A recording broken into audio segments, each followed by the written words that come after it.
Hi all, welcome to the video solution of the CAT 25 slot 1 quant. We will look at all 22 questions over here and possibly we will see the best possible method to solve all of them. So if I look at this particular question on geometry and let's say sum goes like this, we will also talk about the difficulty level of each and every question over here. In a circle with center C and radius 6 root 2 centimeter, PQ and SR are two parallel chords separated by one of the diameter. If angle PQC happens to be a 45 degree and the ratio of the perpendicular distance of PQ and SR from C is 3:2, then the area in square centimeter of the quadrilateral PQRS is how much? So if I let's say look at this particular question and anyone let's say with a sound knowledge of geometry, I would say this particular question is not going to be a very tough one. So people who are let's say good with geometry, they might call this to be a type A problem, and let's say people who are not very let's say good with geometry should leave this particular sum at the start and may let's say want to come back to this particular question when all the type A are going to be over. So let's decode let's say one by one. So first thing they have given to you is a circle of let's say radius 6 root 2 centimeter. So I am drawing a circle and the radius basically happen to be a 6 root 2 centimeter. If I read the next portion, it says PQ and SR are two parallel chords separated by one of the diameter. What do we mean by this? It simply means one thing, that both the parallel let's say chord are not on the same side. What does this mean? For example, if I say this is PQ and this is SR, in this particular case, both this let's say parallel chord are not separated by a diameter. But when they use this particular sentence that both the let's say parallel chord PQ and SR are separated by diameter, it simply means if I take this as the center and if I suppose say this is your one of the chord PQ, then SR basically has to be on the other side. So maybe we can have something like this.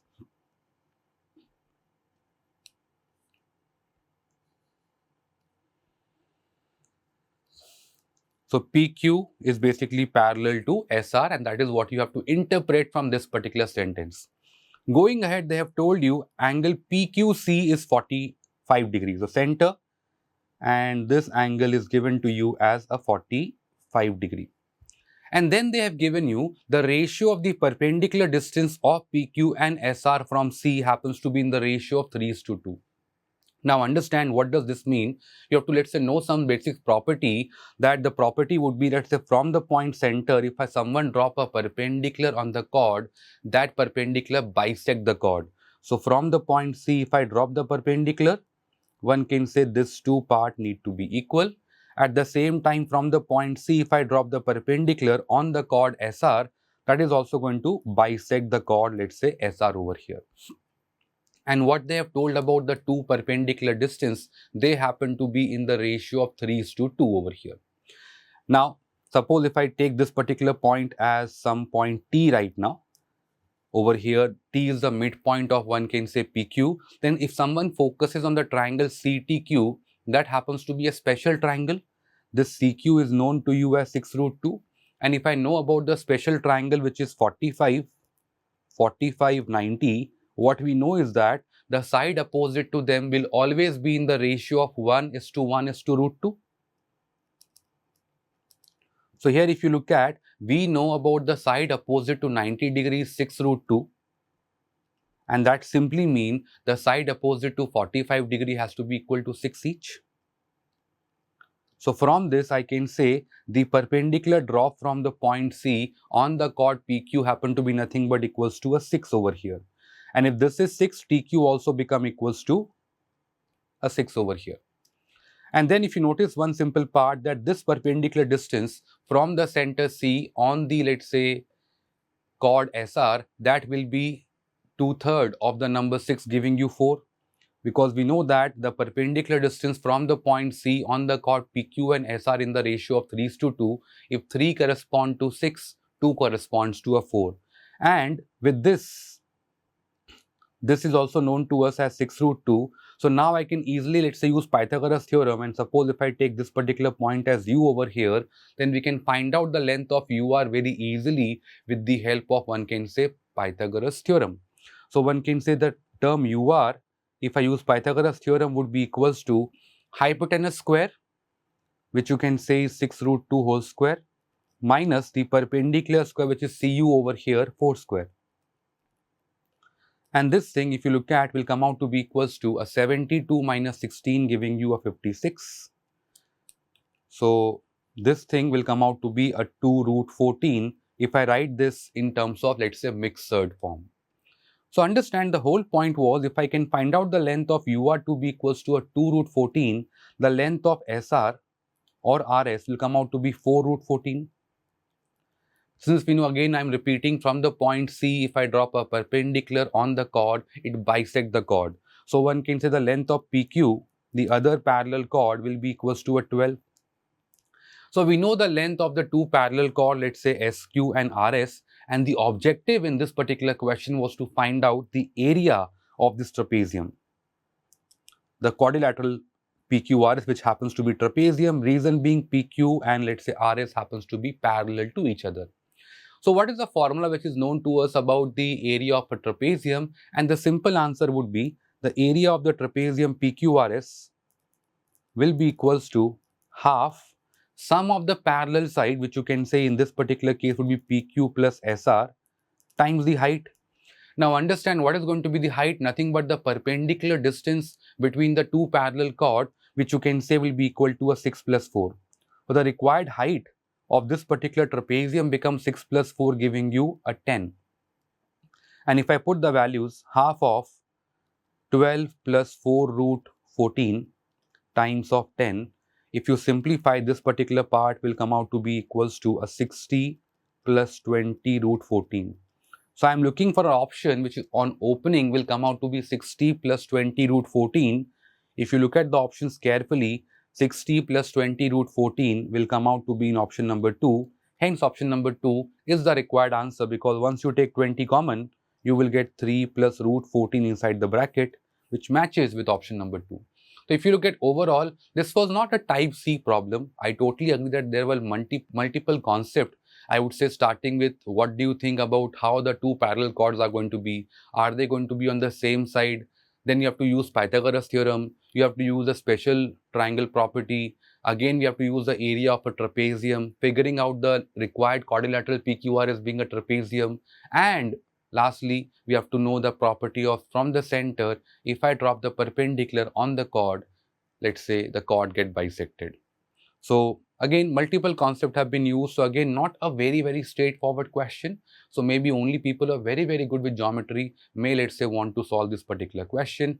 And again, it won't be able to solve, let's say, under 1 minute. People might take, let's say, close to 2 or let's say upwards of 2 minutes to crack this particular question. Let's look at the next question. It says that stocks A, B and C are priced at rupee 120, 90 and 150 per share respectively. A trader holds a portfolio consisting of 10 shares of stock A. So we know that how many, let's say, how many shares of stock A, let's say, the trader possesses. And then they have told you 20 shares of stock B and C put together. So again, we don't know right now how many of B, how many of C, and most likely that is going to be the question, that how many of stock B or how many of stock C. If the total value of her portfolio is rupee 3,300, understand, total value of the portfolio happens to be 3,300, then the number of shares of stock B that she hold is how much? So again, a very straightforward question over here. What we can do is, let's say we write down the name of the three stocks, stock A, B and C. If I look at the price per share of each stock, so for A it is 120, for stock B that happens to be a 90, and for stock C it happens to be a 150. What about the number of shares? So if I look at the number of shares of each type, so for stock A it has been told 10 shares. What about for stock B? I don't know. What we know is that total of 20 shares of B and C put together. And if I look at the focus on the outcome, my task is to find out the number of shares of stock B.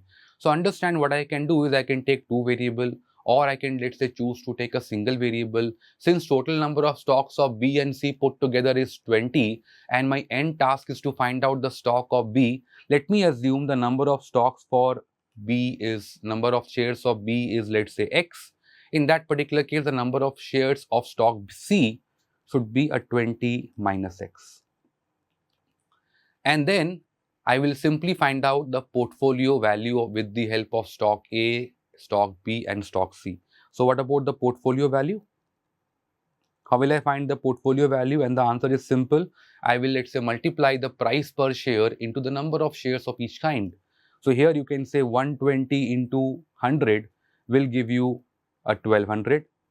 For stock B, the total worth basically would be 90 into X.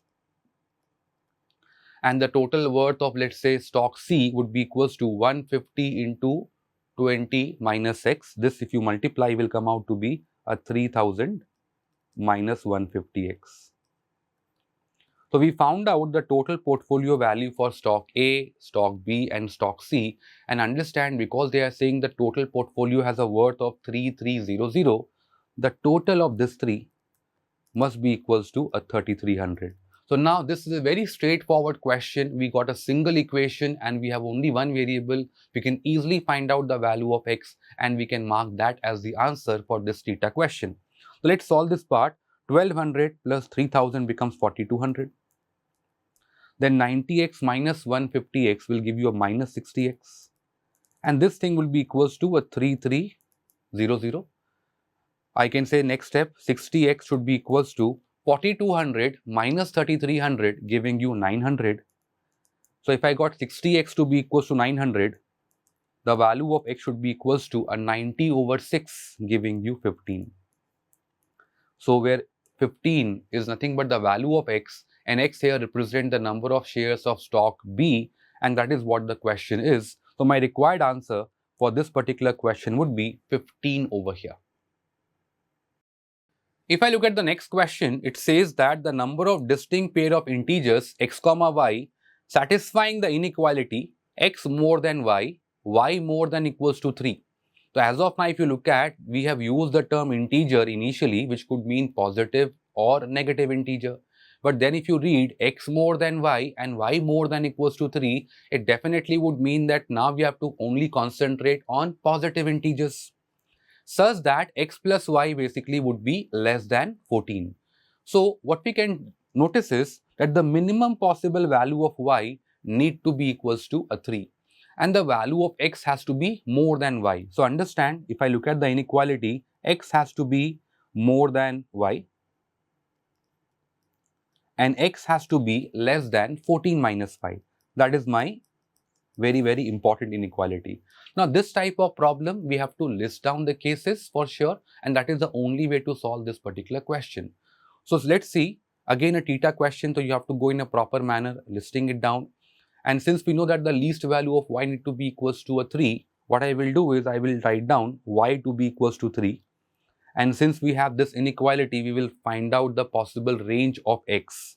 So the value of, let's say, x has to be more than y but less than 14 minus y. Let's put y as 3 over here and let's look at what is the inequality will turn out to be. This would mean 3 less than x less than 11, and since we know that x and y are, let's say, positive integer over here, the possible values of x is going to be from 4 till the number 10. So 4, 5, 6, 7, 8, 9 and 10. So if you look at, let's say, from the number 4 till 10, how many cases have we got? So for y equal to 3, x can be 4, 5, 6 all the way up to 10, and this basically means 7 possible cases. Then I will further, let's say, find out the scenario for y to be equals to 4.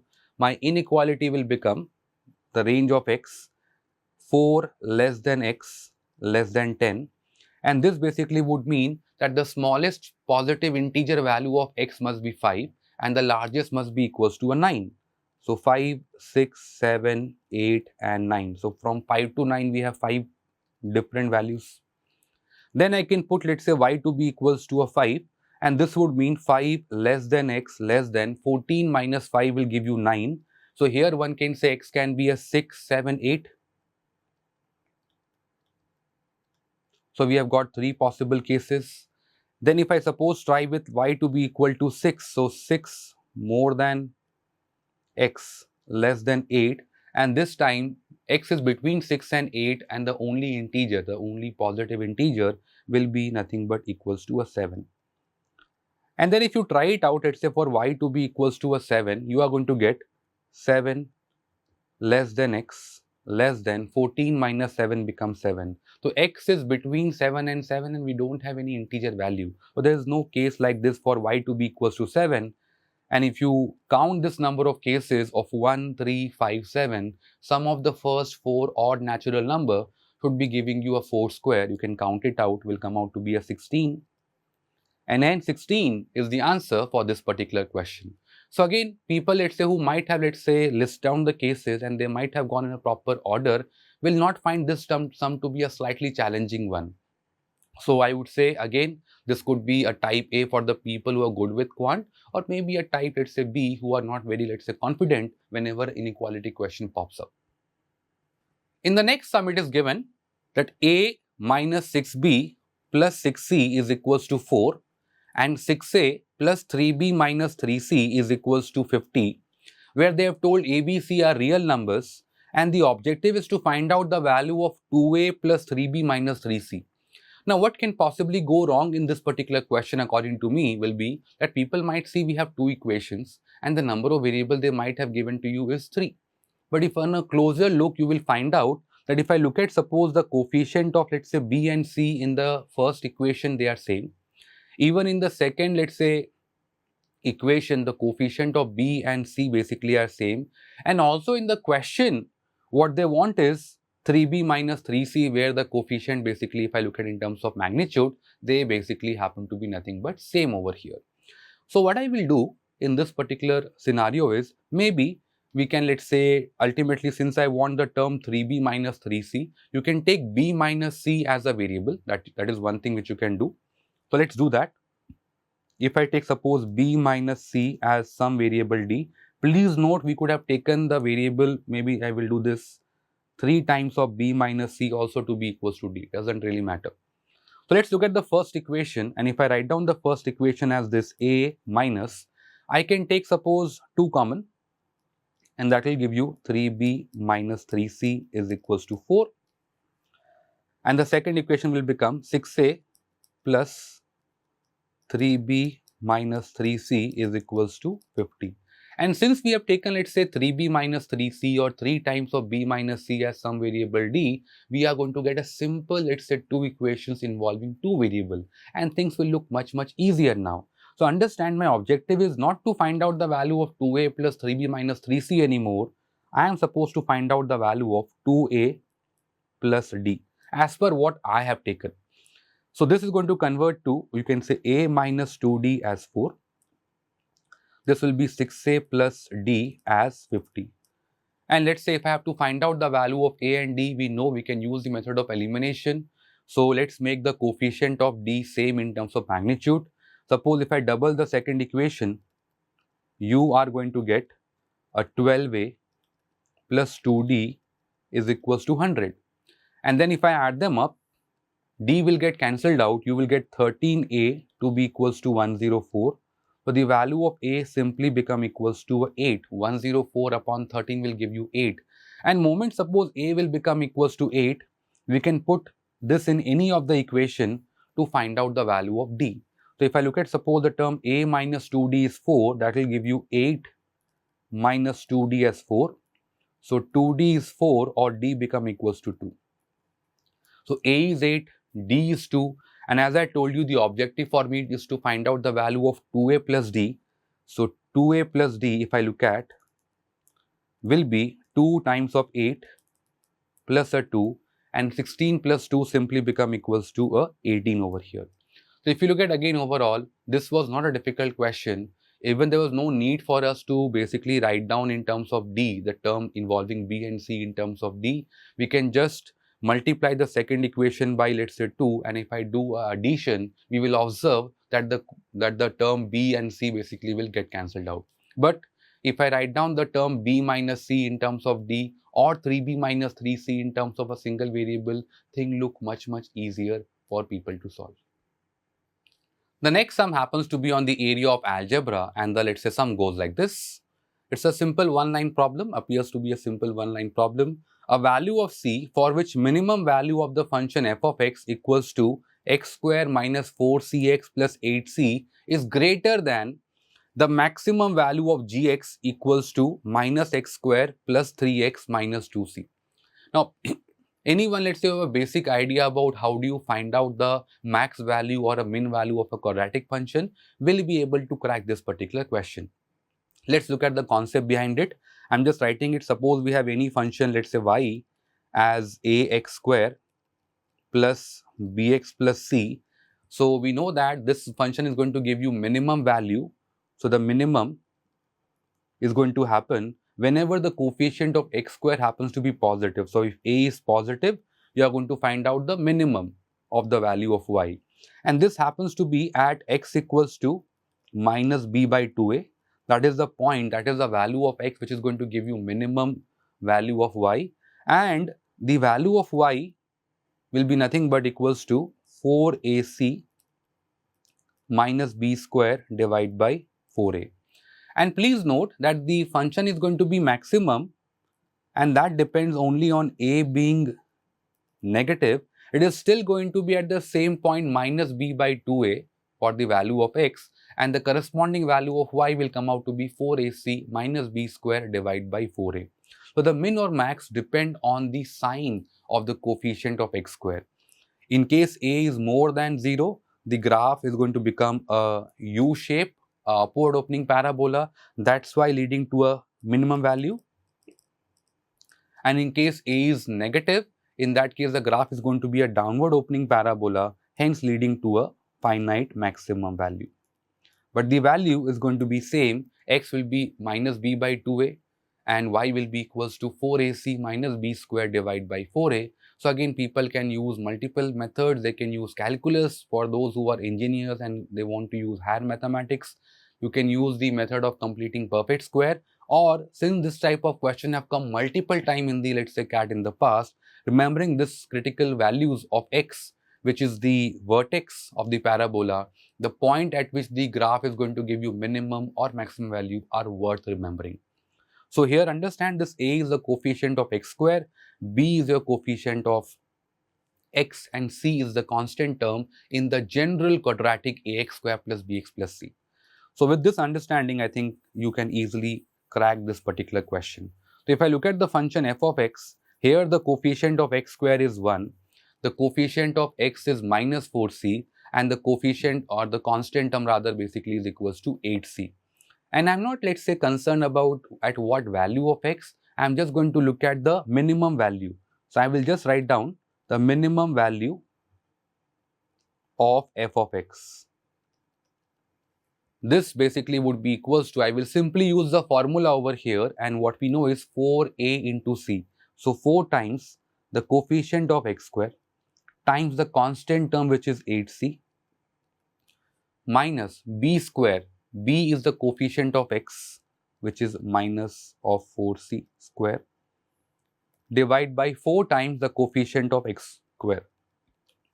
This is what I have. If I, let's say, simplify this a bit, so you will get 32c minus 16c square divided by 4, and if I reduce this to a bit, it will become 32 by 4 will be 8c minus 16c square by 4, giving you a 4c square. So we are able to find out the minimum value of fx as 8c minus 4c square. Then I will use the same formula and I can find out the max value of the gx function. So I'm just following the story. I'm finding out the minimum value of fx, max value of, let's say, gx, and then I will use the condition given to me over here.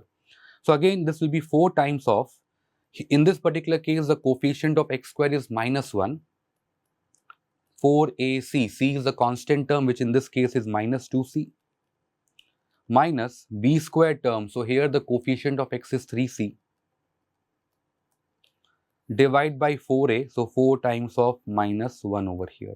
And this thing also, if I simplify, will come out to be, one can say, 8c minus 9c square divided by negative 4. So this thing also, if I tend to simplify, will come out to be, one can say, 9c square minus 8c by 4. That is what I can say about the max value of gx over here. So at this particular point, I can simply use the inequality, because they told you the minimum value of f of x, which is 8c minus 4c square, is greater than, look at this part, is greater than the maximum value of g of x, which you can say is 9c square minus 8c by 4. So please note, people who are, let's say, good with quant, they could have used this directly. They could have simply told the min value of f of x is more than max value of, let's say, g of x, and they could have done the simplification there itself. So if I cross multiply, one get 32c minus 16c square is more than 9c square minus, let's say, 8c over here. And then if I, let's say, bring everything on one side, so you are going to get 25c square, because 9c square plus 16c square become 25c square, minus 8c minus 32c will become a 40c. And this term basically is less than 0. So I could have written like this. I can, let's say, further take 5 common to make it slightly easier. I can take 5c common. So if I divide by 5, this will become simply 5 first, this will become 8. So now this is going to become c common, c times of 5c minus 8 is less than 0. And now it becomes very simple that the value of c which make this equal to 0 is 0, and 1 will be 8 by 5, because 5c minus 8 equal to 0 would mean 5c as 8 or c as 8 by 5 or 1.4. And you will notice that if the value of c is negative, in that particular case, both the term c and the term 5c minus 8 will be positive. In the interval 0 to 1.4, you will find that one of them will be positive and another is going to be negative. So it's going to be a negative expression. And if the value of c is above, let's say, 1.4, the term c at the same time 5c minus 8 is also going to be positive. And what we wanted was, we wanted the product to be less than 0. So we are able to find out that the acceptable value of c, because they told you a value of c. So we can say the value of c must be between 0 and, let's say, 1.4 or 8 by 5. If I look at the option, since c can't be negative, option number 1 and 3 will be out. Since it can't be more than 1.4, option number 2 is also going to be out. Hence, your value of c, which is going to be acceptable and satisfying the condition, must be equals to half, because half comes out to be between 0 and, let's say, 1.4. Hence, option number 4 is the answer for this question. The next sum happens to be on Mixtures Alligation, and I believe many of you will find this particular sum to be slightly on the challenging side, because you will make a mess out of this particular question. Now, this particular question, I should say, people can take the help of Calci as well. Let us try to read this particular question first and then look at the possible methods and something which you possibly should have avoided over here. What they have given to you is a container holds 200 liters of a solution of acid and water having 30% acid by volume. Atul replaces 20% of this solution with water. So initially the replacement was done with water.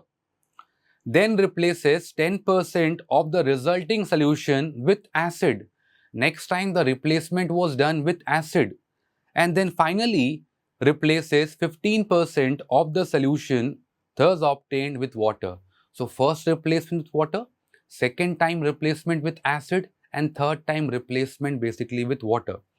And then they say the percentage of water, the percentage of acid and not water by volume in the final solution obtained after this 3 replacement is nearest to. Look at the keyword, nearest to means approximate to. And the options are 23, 25, 27 and, let's say, 29. So yes, once people will read this particular question, if I say the question was, let's say, only till this particular point, when I say it's only involving one replacement, people would have found this particular question to be on the easier side. So the hidden concept or the concept involved in this particular question would be the Wien replacement formula. And what we have to understand is, since we are doing in the first case replacement with water, we are going to focus on the concentration of acid. In the second replacement, since we are replacing it with acid, we are going to focus on the concentration of water. So be very, very careful. So what is the wine replacement formula? If I just give you the concept involved over here. So whatever we are going to focus on, so let's say the final concentration of acid, for example, if I am going to focus, and this you are going to do in case we are replacing it with water, this would be equals to the initial concentration of acid times 1 minus replacement percentage, or the percentage of the volume which is going to be replaced. You can also say this is going to be equals to, let's say for example, if I say I am removing, let's say 5 liters, and let's say the solution is containing, let's say for example 40 liters. So if I ask you 5 liter is what part of 40 liter, and one can simply say it's 1/8. So we are replacing 12.5% of the solution. Now here, because they have not given the quantity which was removed, and because they have told you the percentage of solution which was replaced, it's easier. So I will say, just say 1 minus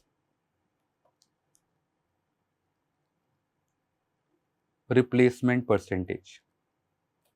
That is what we are going to focus on. So final concentration of the acid will be equals to initial concentration of acid times 1 minus replacement percentage. Now this is what I am going to use. I am just going to remove this particular formula over here, because please note, in the second time, since we are replacing it by acid, we have to use the formula from the point of view of, let's say, water. So one of the problem which I feel will be that people are going to use this number. One number I feel is totally useless is this number 200 liter. Obviously, we can work with this number as well. You are going to find out after the first iteration what is the volume of, let's say, acid, what is the volume of water. Again, apply the formula, find out the volume of acid, volume of water, and again do the same thing again and again. But if I want to simplify it, I am just going to go in a very structured manner, and I will simply write over here acid, water, and since my end focus also happens to be on the percentage, I will just avoid this number for now. There's no need for this number. Acid, water, and what is happening in the first instance, please note, initially the acid was 30%, which means water basically was 70%. So in the first replacement, we are doing what? Replacing 20% of solution by water or with water. That is what is happening over here. Now, since we are replacing it by water, I am going to find out that what is going to happen. So initially it was 30% acid, 70% water, and the formula to be applied here, the formula to be applied is going to be on acid in this particular case. And what can I say after the first replacement? What is going to be the concentration of acid? I will use that formula. So initial concentration was 30% times 1 minus replacement percentage.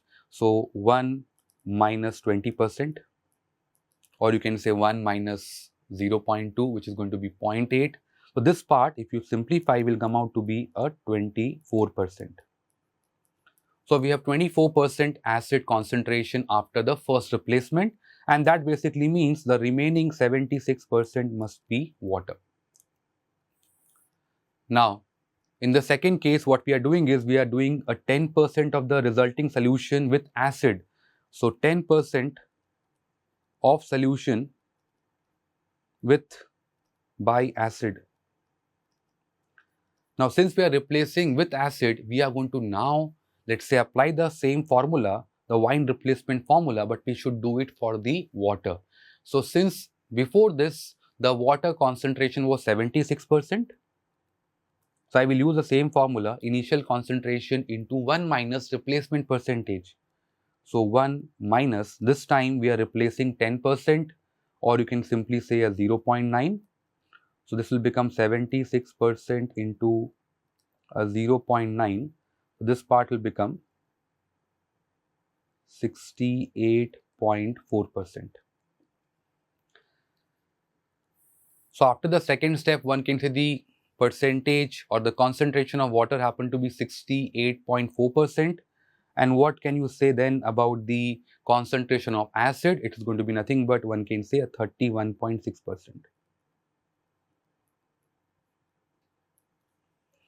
So now we got 31.6%, and again for the third time we are doing basically with the help of a replacement of 15%. So 15% of solution have been replaced by water. So I will again use the formula of wine replacement, but now for the concentration of acid. So before this particular step, your acid concentration was 31.6% into 1 minus replacement percentage. So 1 minus 15%, or I can say 1 minus 0.15. This thing will be 31.6% times of 0.85, which I can say would be a 17 over 20. As I told, for this particular question, since we are going to find out the approximate value, we should have taken the help of calculator if you are not very keen about it. Let's multiply it by 5 and let's say 5. So make it, this is going to become 31.6 into 5. So 155, 158. So 158 into a 17 by 100 percentage. I'm just trying to avoid calci over here. 17 8s will be equals to a 136. So 6 carry 13. 17 15s happens to be 255. 255 plus 13 becomes a 268. So 2686 upon 100 will give you 26.86%. And since the question says is nearest to, if you look at the option 23, 25, 27, 29, 27 is the required answer, which means option number 1 is the answer for this mixtures alligation problem. So if you look at, this was not a straightforward question. I would say this is going to be a type B or a type C for many of you, not something which you want to try in the start over here. In the next sum, it is given, in a class there were more than 10 boys, very important part, more than 10 boys. You can't take the number of boys to be 10 also. And a certain number of girls. Nothing is known about the range for girl, but the number of boys are more than 10. Then they are saying, these words are very important, and people, let's say, who understand percentage, fractions and so on can solve this particular sum in a very straightforward manner. 40% of the girls and 60% of the boys have left the class. Now understand the term 40% simply mean 40 by 100 or 2 by 5. 60% basically would mean a 3 by 5 of the boys left the class. The remaining number of girls was 8 more than the remaining number of boys over here. Then the minimum possible number of students initially in the class. Objective is to find out the minimum possible number of students over here. Now when I told you that the number of girls who left are 2/5, the number of, let's say, boys who left are 3/5 over here, one thing is very clear, the number of people who are going to leave are certainly going to be a, let's say, proper positive integer. So if I say that 2/5 of the girls have left, 3/5 of the boys basically have left, it is certainly going to mean that the initial number of boys and initial number of girls has to be a multiple of 5. So what I will do is, let's say, initial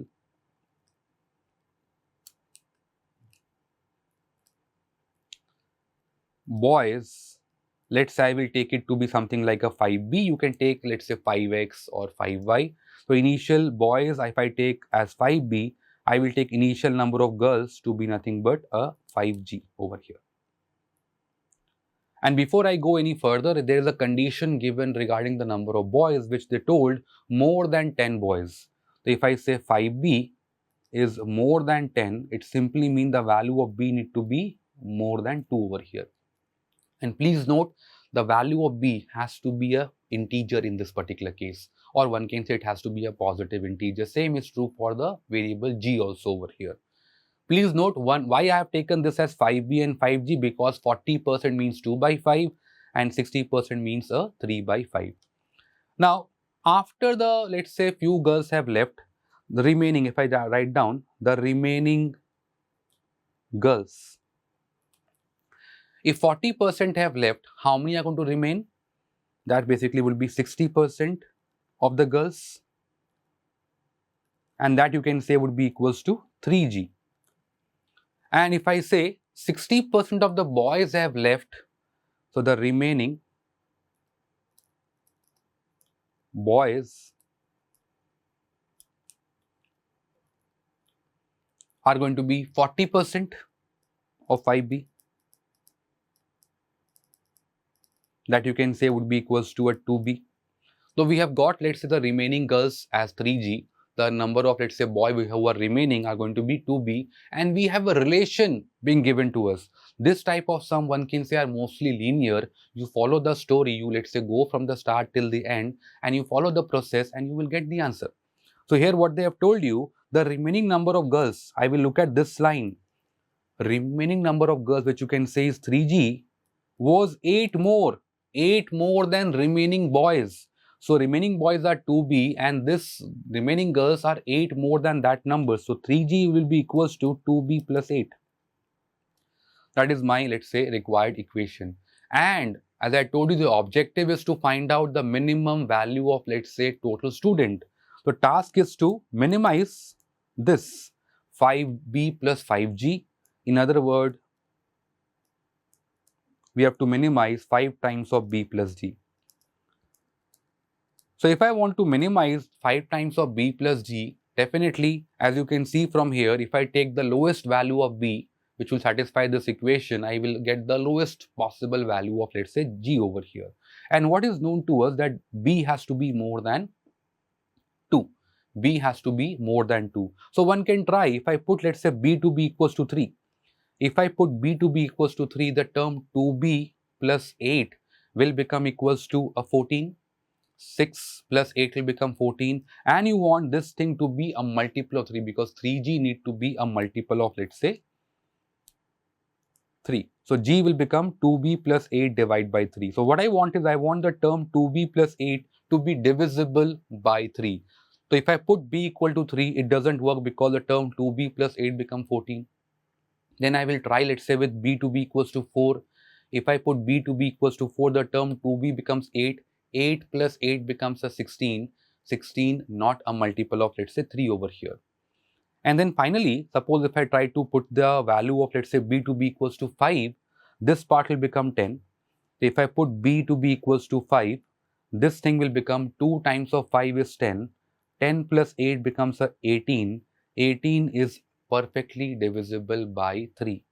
So if I put the value of b as 5 for the first time, because b is more than 2, I get a nice integer value of g, which is equals to a 6 over here. So the least value of b as per the condition came out to be 5. The least value of g came out to be equal to a 6. So 5 times of 5 plus 6, 5 times of 11 giving you a 55. You could have got this also, that 25 boys are there and 30 girls are there. So minimum 55 students are there. Hence 55 is the answer for this theta question. If I look at the next sum, it says that let 3 less than equal to x less than equal to 6 and box of x square is equals to box of x whole square, where box of x is the greatest integer not exceeding x. It simply means greatest integer less than or equal to x. If the set S represent all the feasible value of x, then a possible subset of S is how much? So please note what has happened with me as well in this particular case. I appeared for slot number 1.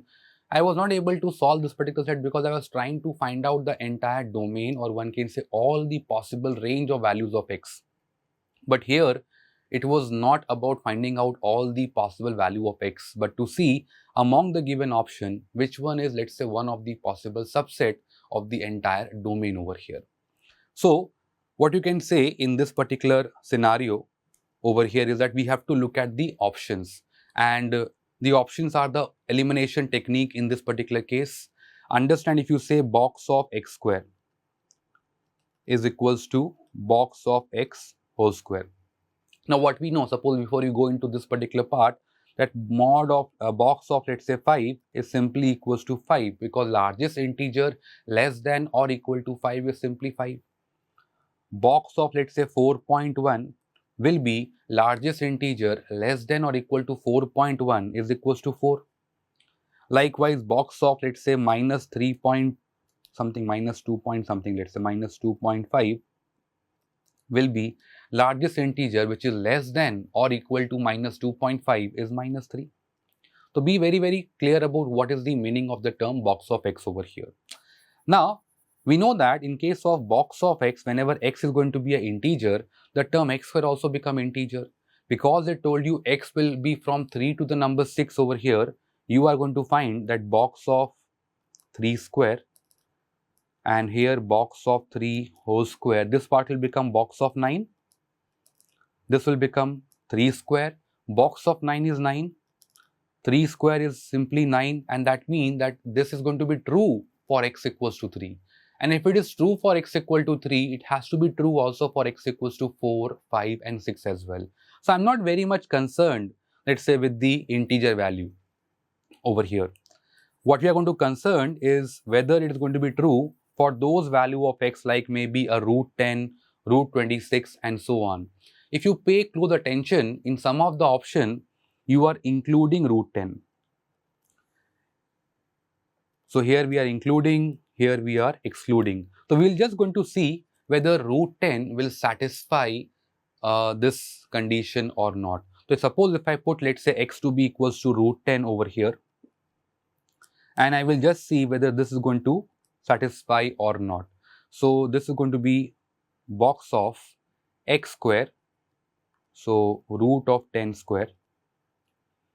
Over here, box of root 10 whole square. This term, root 10 whole square, simply become equals to a 10.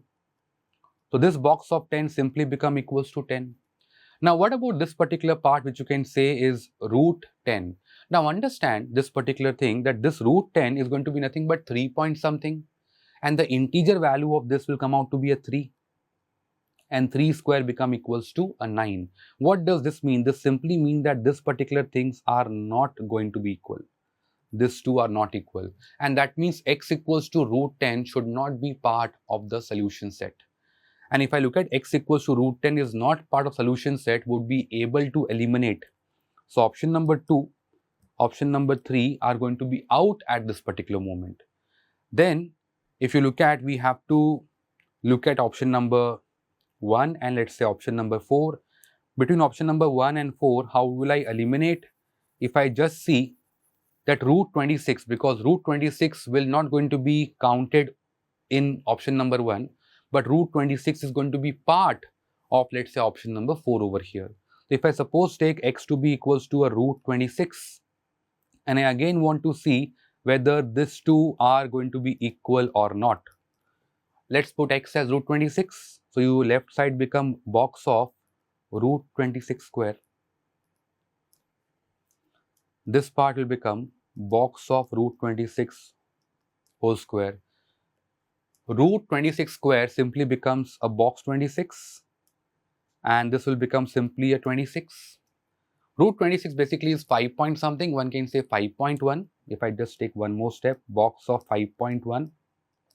And box of 5.1, because the largest integer less than or equal to 5.1 is 5. So this part will simply become a 5 square, or one can say a 25. And 26 is not equals to a 25. What does that mean? Root 26 should not be part of the solution set. And if you look at, that has been part in option number 4, and that means this is a violation. Hence option number 4 can be ruled out, and one can choose to mark option number 1 as the right answer for this particular question. So if someone, let's say, pay attention to, if someone asks me what is going to be the actual solution set for this, and the answer would be, it is going to be 3 to root 10, not including root 10, but I will include 3, or 4 to root 17, including 4 excluding root 17, then including 5 excluding root 26, and even 6 is going to be satisfied. This is going to be your required entire solution set for this particular function. And this was more of elimination. So again, I have not read this particular sum. I was in a hurry basically properly, and I was trying to find out the proper solution set. But the right approach to solve this particular set would have been people who have went with the solution set and have tried out these values, whether they are going to be part of the solution set or not.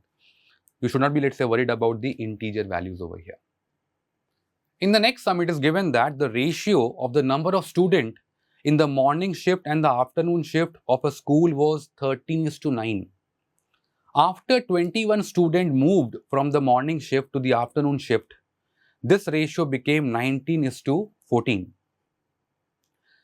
Next, some new students joined the morning and the afternoon shift in the ratio of 3:8, and then the ratio of the number of students in the morning shift and the afternoon shift became 5:4.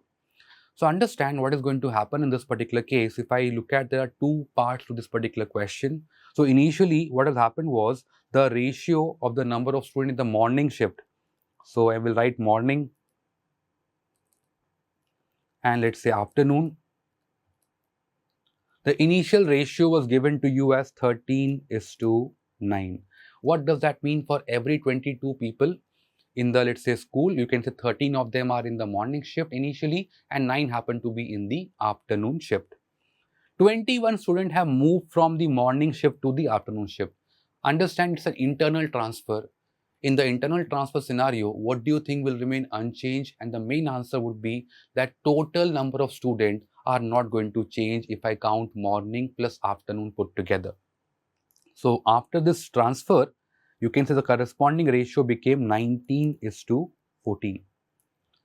If I look at the total, as I told you, I will focus on the total part. 13 plus 9 will simply become a 22. 19 plus 14 become a 33. As I told, since your 21 student move from morning shift to the afternoon shift, total will not going to change. So if you look at, suppose I want this numbers 22 and 33 to be, let's say, same over here. So basically, if I look at a common multiple of 22 and 33, the first number strikes to you at is nothing but, one can say, 66. So if I want a 56, let's multiply here by 3. In the second ratio, multiply everything by 2, because we know that if your ratio is getting multiplied throughout by the same quantity, the ratio remains unaffected. So what is going to happen? This will become 39, 27, this is 66, 38, 28, 56.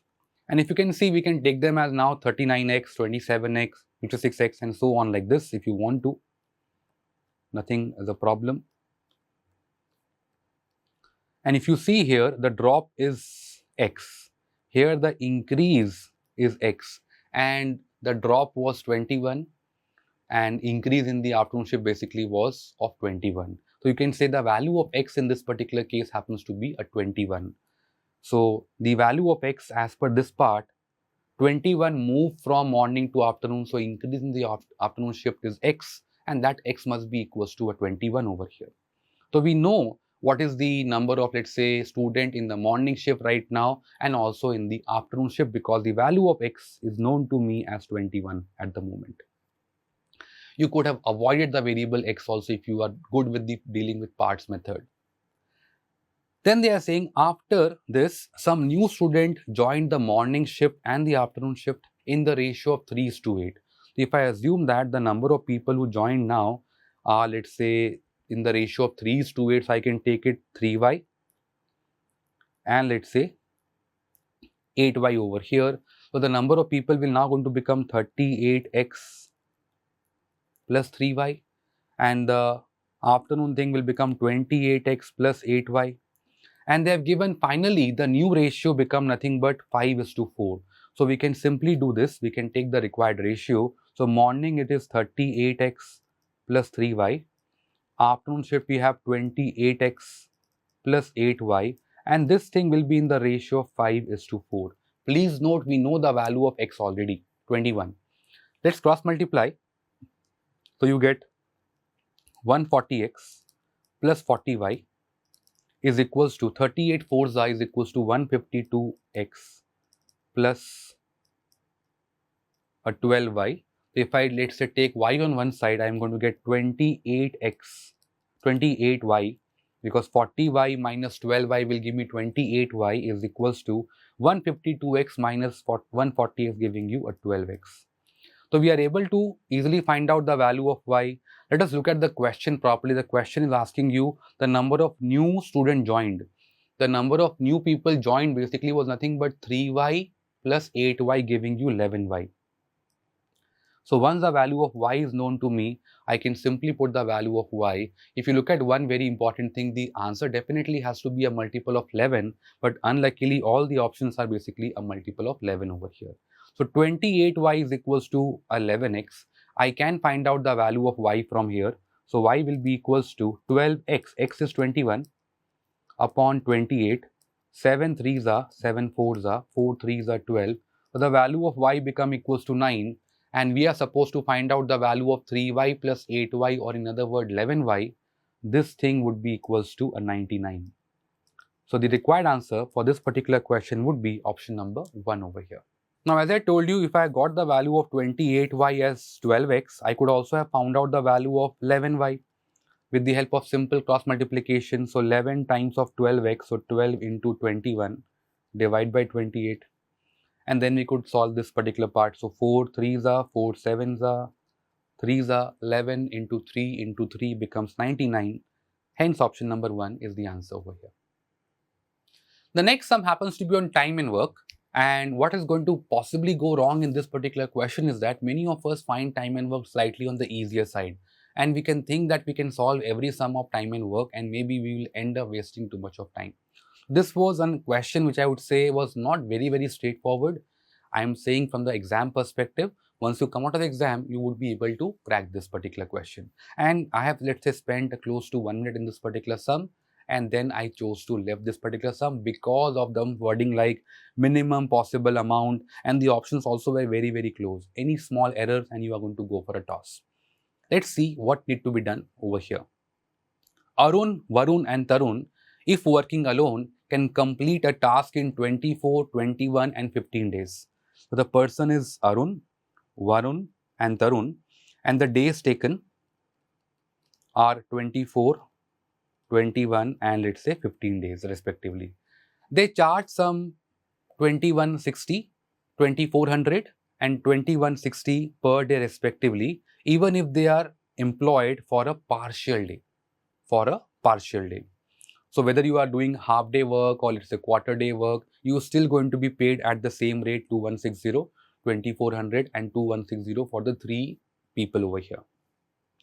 On any given day, any of the worker may or may not be employed. So please note, it's not compulsion that all 3 of them are going to work. 2 of them can work, only 1 of them also can work. Then they are saying if the task need to be completed in 10 days or less, you need to perform the task in 10 days or less, then the minimum possible amount, please note the focus is not to complete the task in the as less day as possible, but the thing is to minimize the amount you want to spend in rupee to be paid for the entire task. That is the main part over here. So again, what we do in this particular context, again our normal standard approach, I will take my total work to be LCM of the numbers 24, 21 and 15. If I look at the number 24 and 21, in this particular case, your LCM of 24, 21 come out to be 168. For 168 and 15, the LCM come out to be 168 times of 5, or simply one can say 840 units. So I can easily find out the rate of work for, let's say, Arun, Varun and Tarun. I will say efficiency in terms of unit per day work they will do. So 840 divide by, let's say, a 24, and this will give you a 35 units in a day. What about Varun? In 21 days, 840 units. So per day work basically will become 40. And for Tarun, the per day work basically will come out to be, one can say, a 56 over here. So definitely if you look at only in terms of efficiency, Tarun is the most efficient. Varun basically is the next efficient, and Arun basically is the least efficient among the 3. But over here, nothing to, let's say, do with completing task as early as possible. My entire focus basically is going to be on minimum possible amount. So how will I, let's say, ensure minimum possible amount?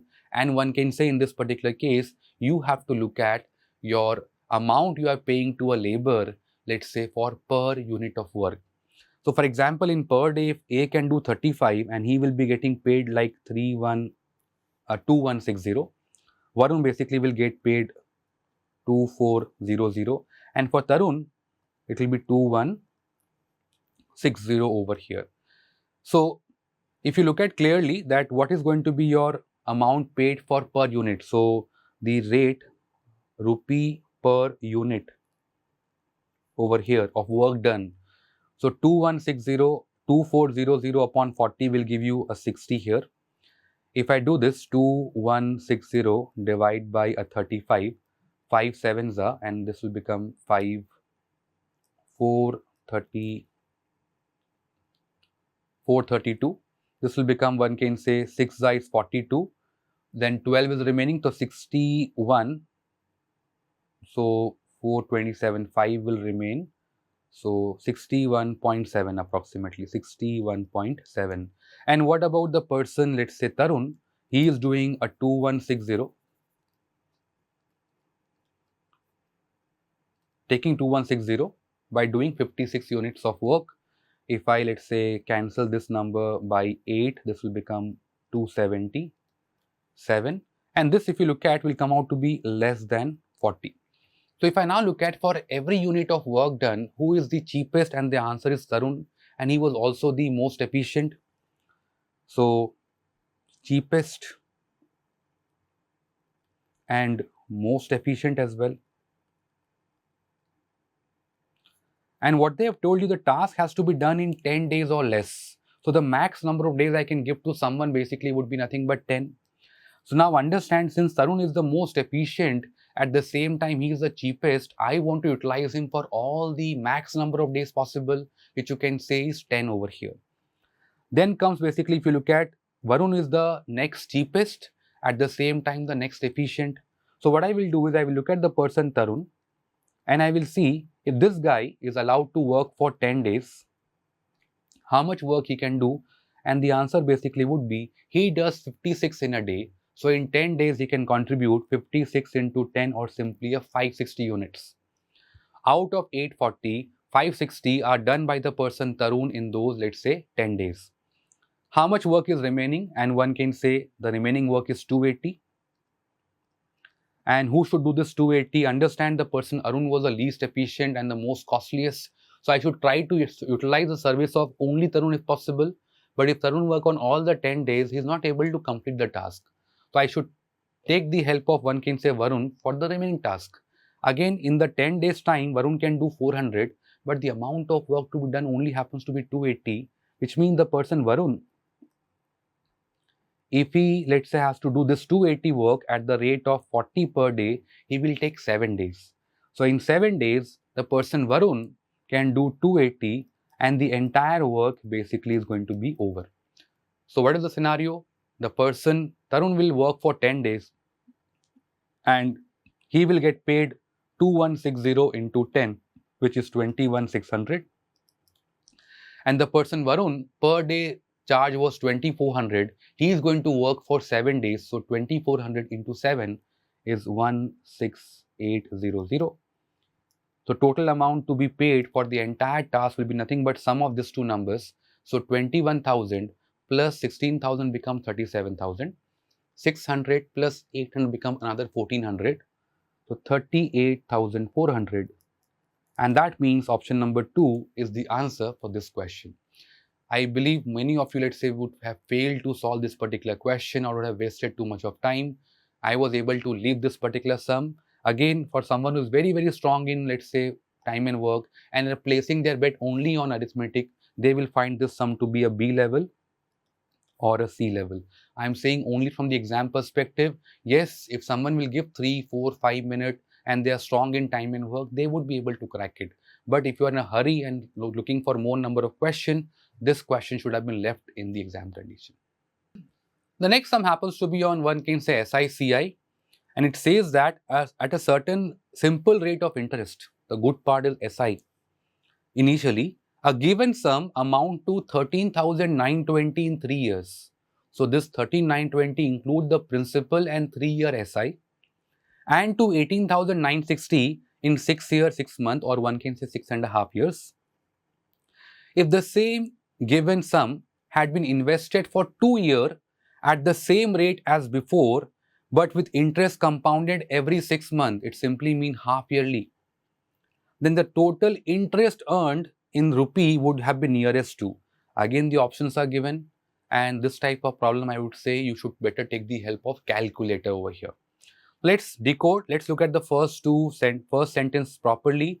And what we can say is that in 3 years, the amount was 13,920. This basically would be principal and 3-year SI.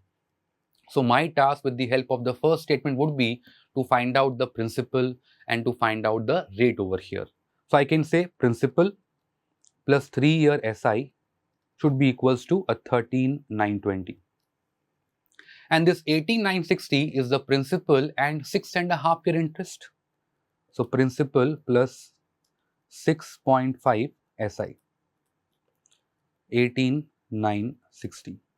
If I now go for subtraction, you will find out 3.5 year interest. So 3.5 year SI would be equal to, if I subtract over here, this is going to become 5040. 3.5 basically would mean a 7 by 2. This will get cancelled, 720. So one can say your SI for the 1 year came out to be 1440.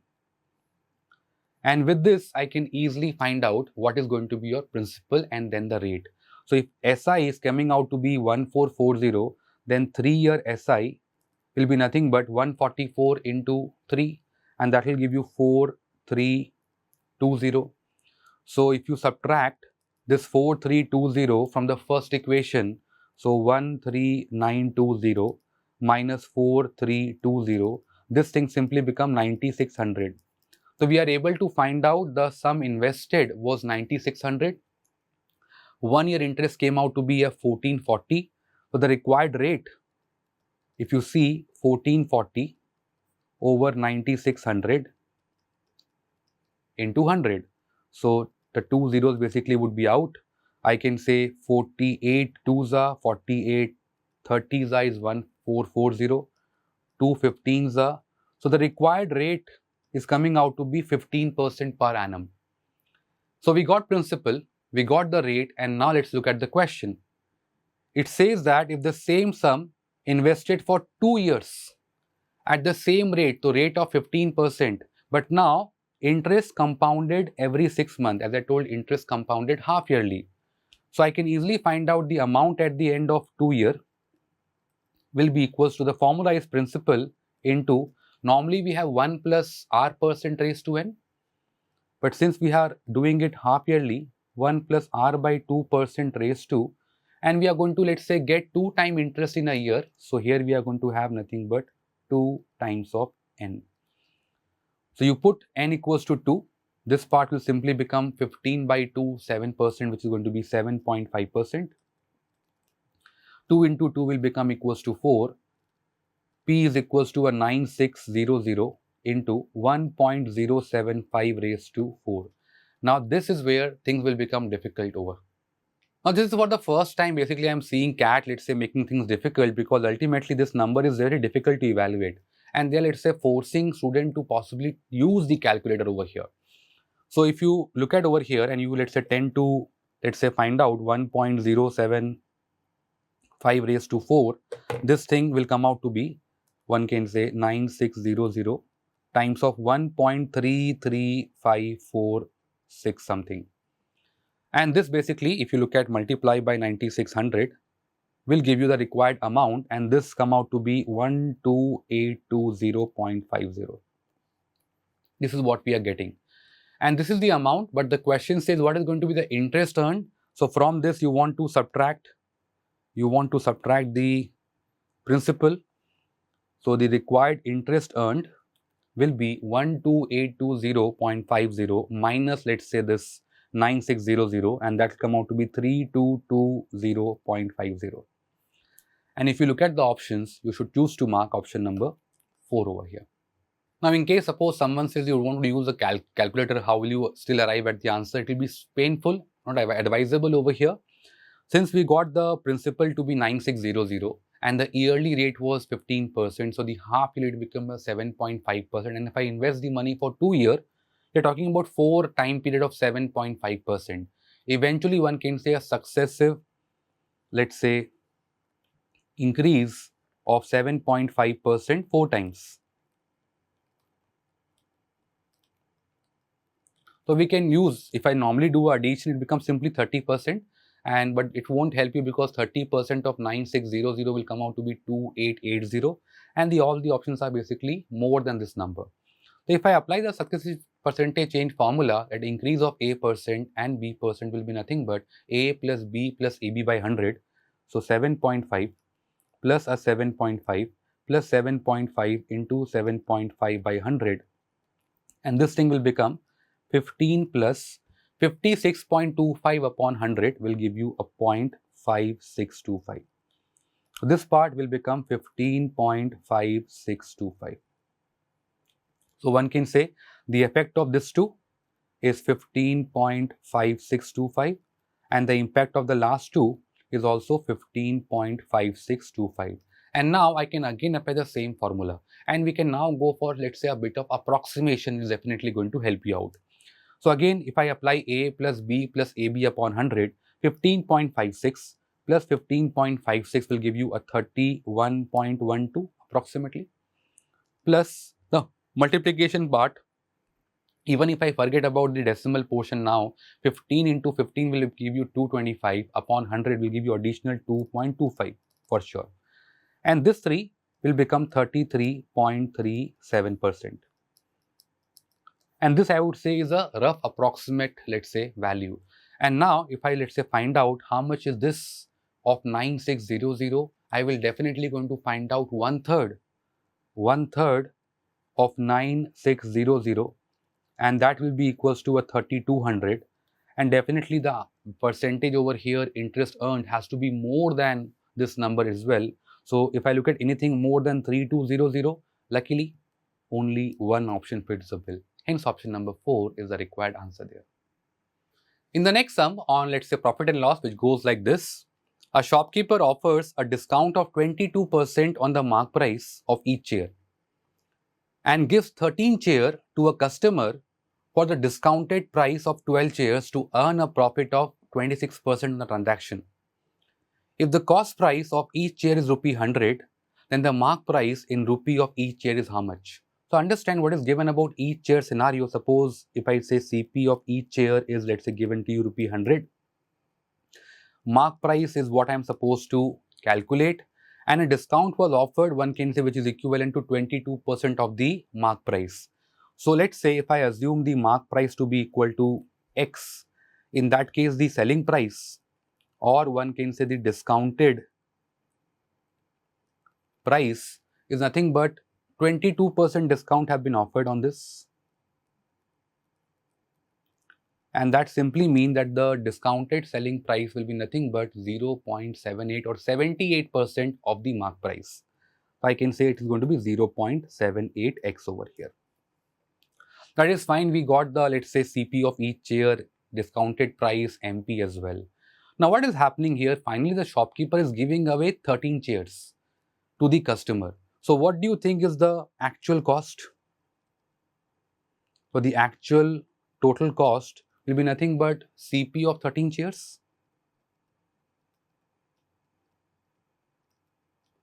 And that will be nothing but 100 times of 13 giving you 1300. Now they have told you the profit made was 26% on the whole transaction. So one can say the required profit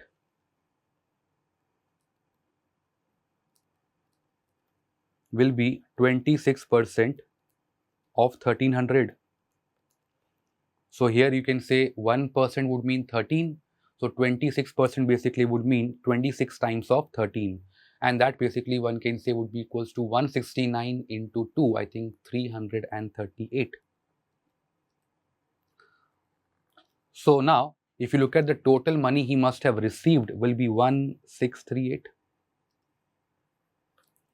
And this is nothing but because he eventually only collected the discounted price of 12 chairs. So this must be equals to the discounted, or one can say in simple word here, SP of 12 chairs. This is what I will use to find out the value of x from here. So 1638 will be equals to SP of 12 chairs. So 12 times SP of each chair is 0.78 times of x. So I will write 78 over 100 into x. And let's try to simplify this. If possible, we will cancel stuff over here. So let's see if I can cancel this number by 13. So 13 6 13 12 is 156, 78 will remain, 13 6 then again if I further cancel, this will become 6 times of 21, then 3 7 3 4 4 25 is 100. So the value of x will become 7 times of 25, giving you a 175. So if you look at this particular question, the required mark price of each chair happens to be 175, hence 175 is the answer for this particular question. If I look at the next sum, which happens to be an interesting one, it says that in the set of consecutive odd numbers 1, 3, 5, 7, let's say all the way up to 57, which you can say we have nothing but 29, let's say first odd natural numbers are given to you. There is a number k such that sum of all the element less than k is equal to sum of all the elements which are more than k, then k is equals to what?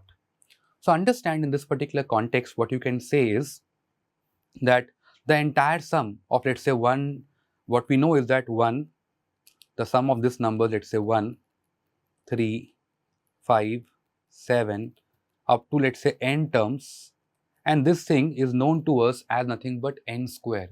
Sum of the first n odd natural number is equal to n square is a very, very important property. So here what they are saying is you have some number k which I don't know. So you have let's say 1, 3, 5, 7 and so on. You are going to have k a number, and suppose if you are going let's say till the number which you can say this is going to be k minus 2 whatever,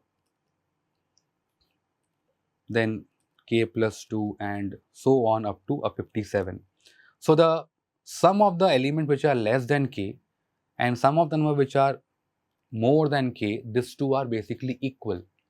Now understand, if I look at 1, 3, 5, 7 and so on up to a certain number, this quantity is also going to be a perfect square. So here if you look at, this part is also going to be equals to a perfect square. So suppose if I call that is equals to some x square, then this part as per the condition also need to be equals to a x square. So what we can do is we can say it's going to be a x square plus k plus x square must be the sum of 1, 3, 5 up to the number 57. So 1 plus 3 plus 5 up to 57 is nothing but 29 square, because 57 is the 29th odd number. So 29 square become equals to 841. So I am saying we will take the help of the, let's say, options to crack this particular question, which is 841. So the term 2x square will be equals to 841 minus k. So x square will be equals to 841 minus k divided by 2. So I will take the help of the option. I will subtract the k, the option, from 841 and I will divide by 2. So let's say if I use option number, let's say 1, 841 minus 43 will give you 798, and 798 divided by 2 will give you 399, and this is not equals to a perfect square, not the answer. If I look at the second option, subtracting a 37, this will give you a 804 divided by 2, which is 402. 402 is not a perfect square, not the answer. If I subtract 39, in that case this will become 802 by 2, giving you 401. Again 401 doesn't happen to be a perfect square, not the answer.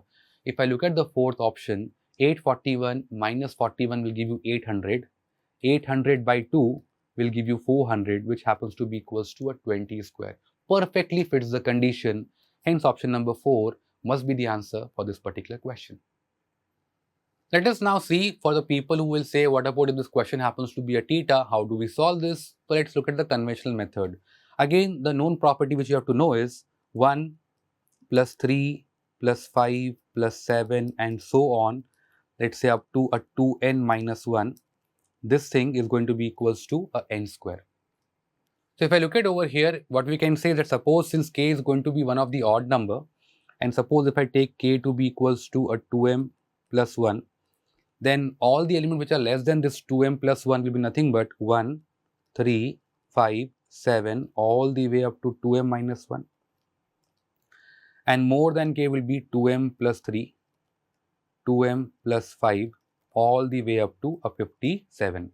Now in this particular case, this 57, 1, 3, 5 up to 57, 57 happens to be the 29th odd natural number. So sum of that 1 plus 3 plus 5 up to a 57 will be 29 square, or simply a 841.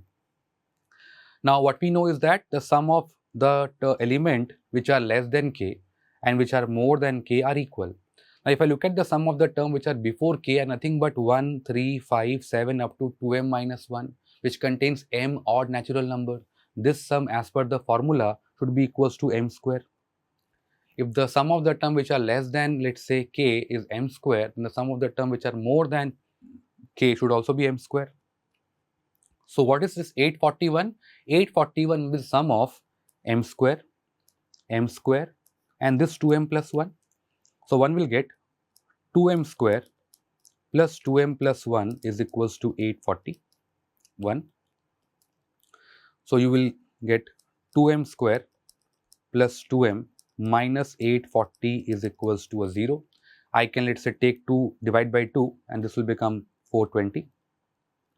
So from this particular part, things are going to be very, very straightforward. M square plus m minus 420. So 420 you can say is 21 into 20. So one get m plus 21 into m minus 20 is equals to 0. So m become equals to 20. So please note, m is 20, but the objective is to find out the value of k. I have taken k to be equals to 2m plus 1. So if someone put m equals to 20, this particular part simply become equals to a 41. Hence option number 4 is the answer. The next sum happens to be a logarithm, and the sum goes like this. The number of distinct integers n for which log of n square minus 7n plus 11 to the base 1 by 4 is more than 0. Now one thing I want to talk about this particular question, that as per the CAT authority, they have told option number 1, 2 is the right answer.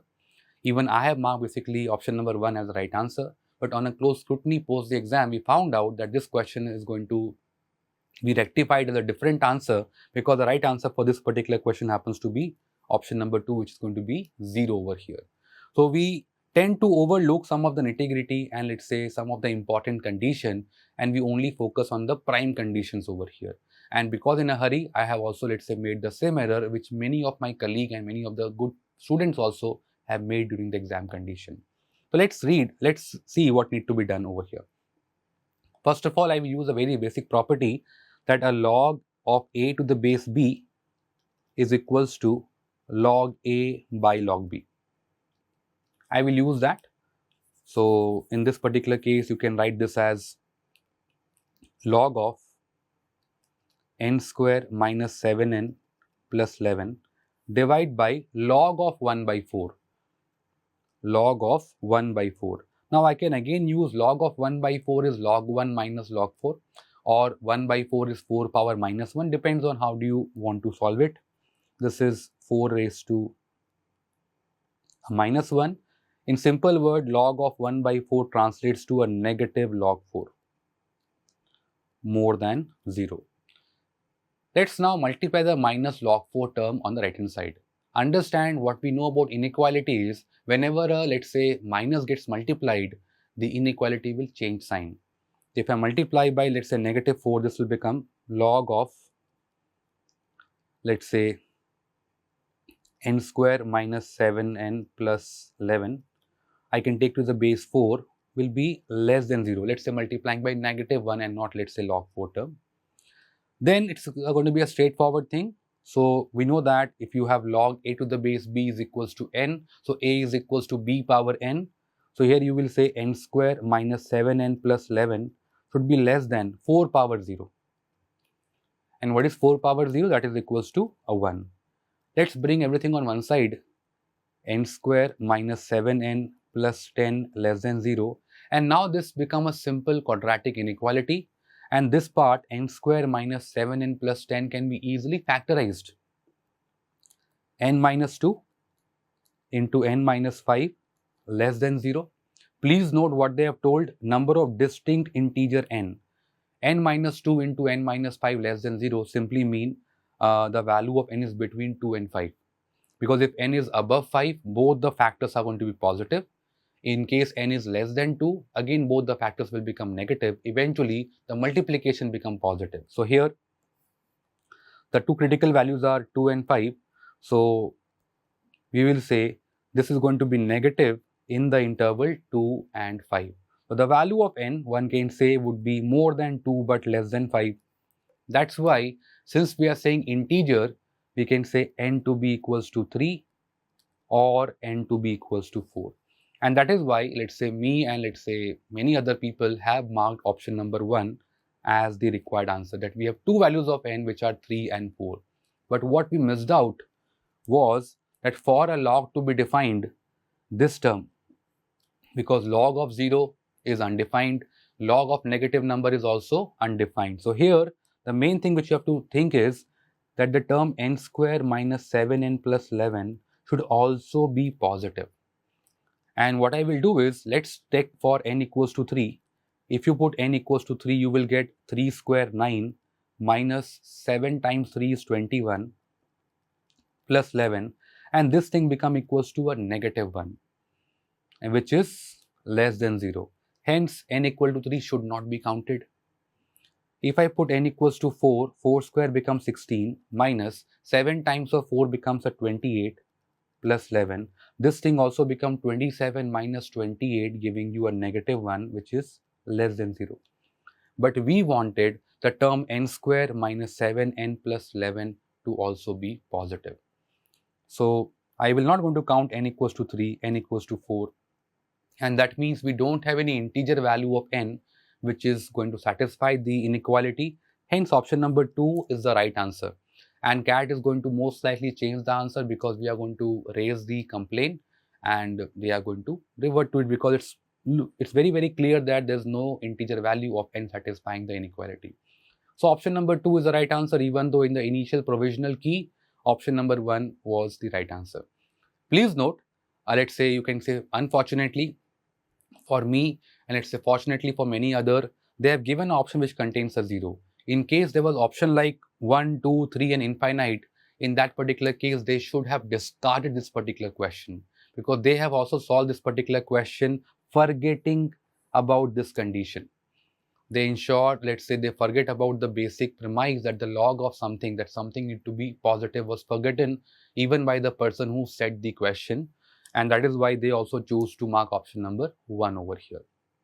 But as I told you, since our option is 0, and many of you, let's say, who have done the hard work, who have spent time and who have thought about this particular condition, you are rightly rewarded a +3, where many of us, I would say a good chunk of people, have made a huge mistake.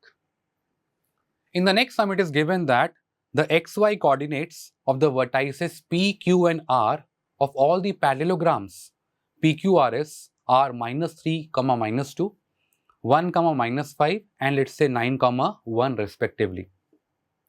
If the diagonal SQ intersect the x-axis at a, 0, objective is to find out the value of a. Understand, if I read the last part very, very carefully, diagonal SQ is a straight line, intersect the x-axis at a point a, 0, and objective is to find out the value of a. In simple word, I am supposed to find out the x-intercept of the equation of the line SQ over here. And for that, again, there's no need to, let's say, draw this point properly. I am just going to construct a normal parallelogram. Let's say P, Q, R, S, where they have given us the coordinate of the point P, let's say as -3, -2. For Q, 1, -5. For R, it is 9, 1. And we don't know the coordinate of the point S. Definitely we can find it. But is there a need? We'll see. We'll take a call. So many of you will find out the coordinate of, let's say, S over here. But see, what they are saying is diagonal SQ. So my task, let's say, is to find out the equation of this line SQ and then to find out the x-intercept. How do you find out the x-intercept from a line? Simply put y equals to 0. So understand, to find out the equation of this particular line, one may think to find out the coordinate of S, which is perfectly fine. Or the thing is, we can find out any other point which lies on the line segment SQ. So you think about some of the known property. In case of a parallelogram, the diagonal bisect each other.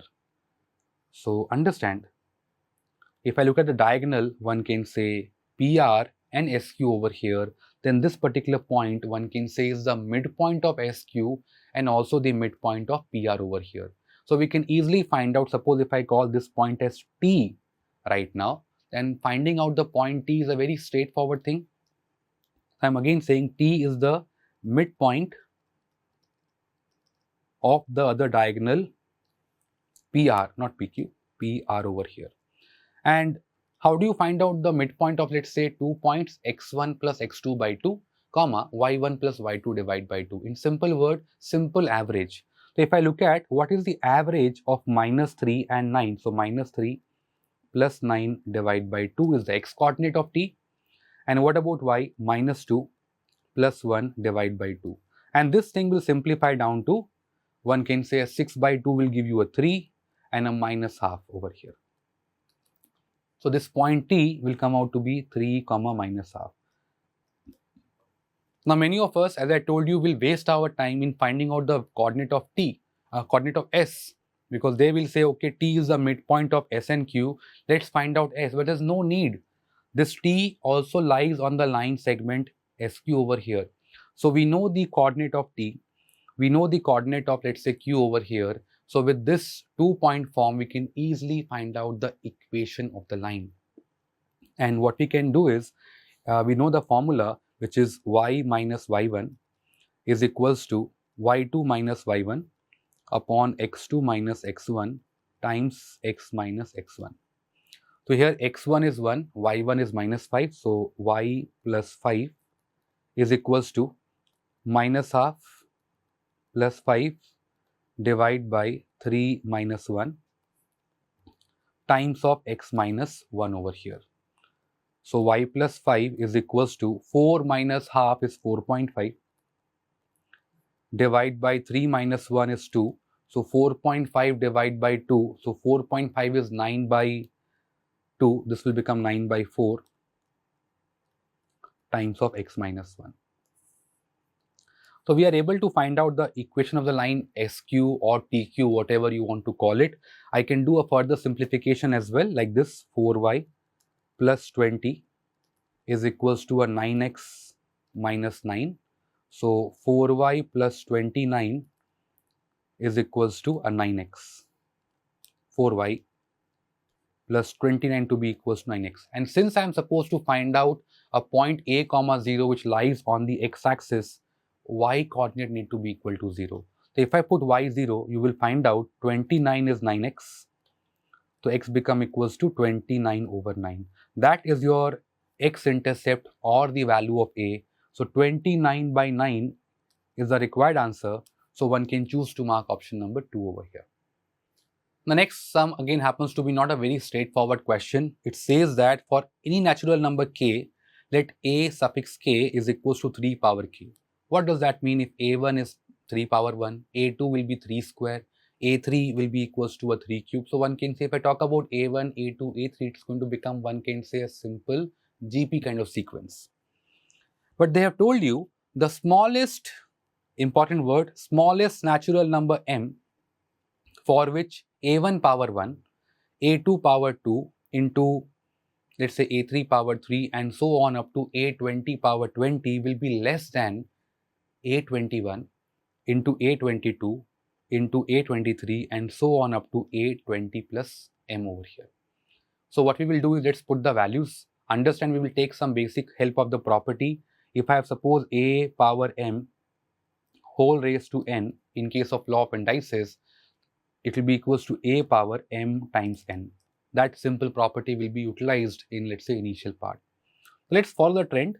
So they have told you A1, this particular term will become simply 3 power 1 raised to 1 times A2 power 2. A2 would be nothing but 3 square.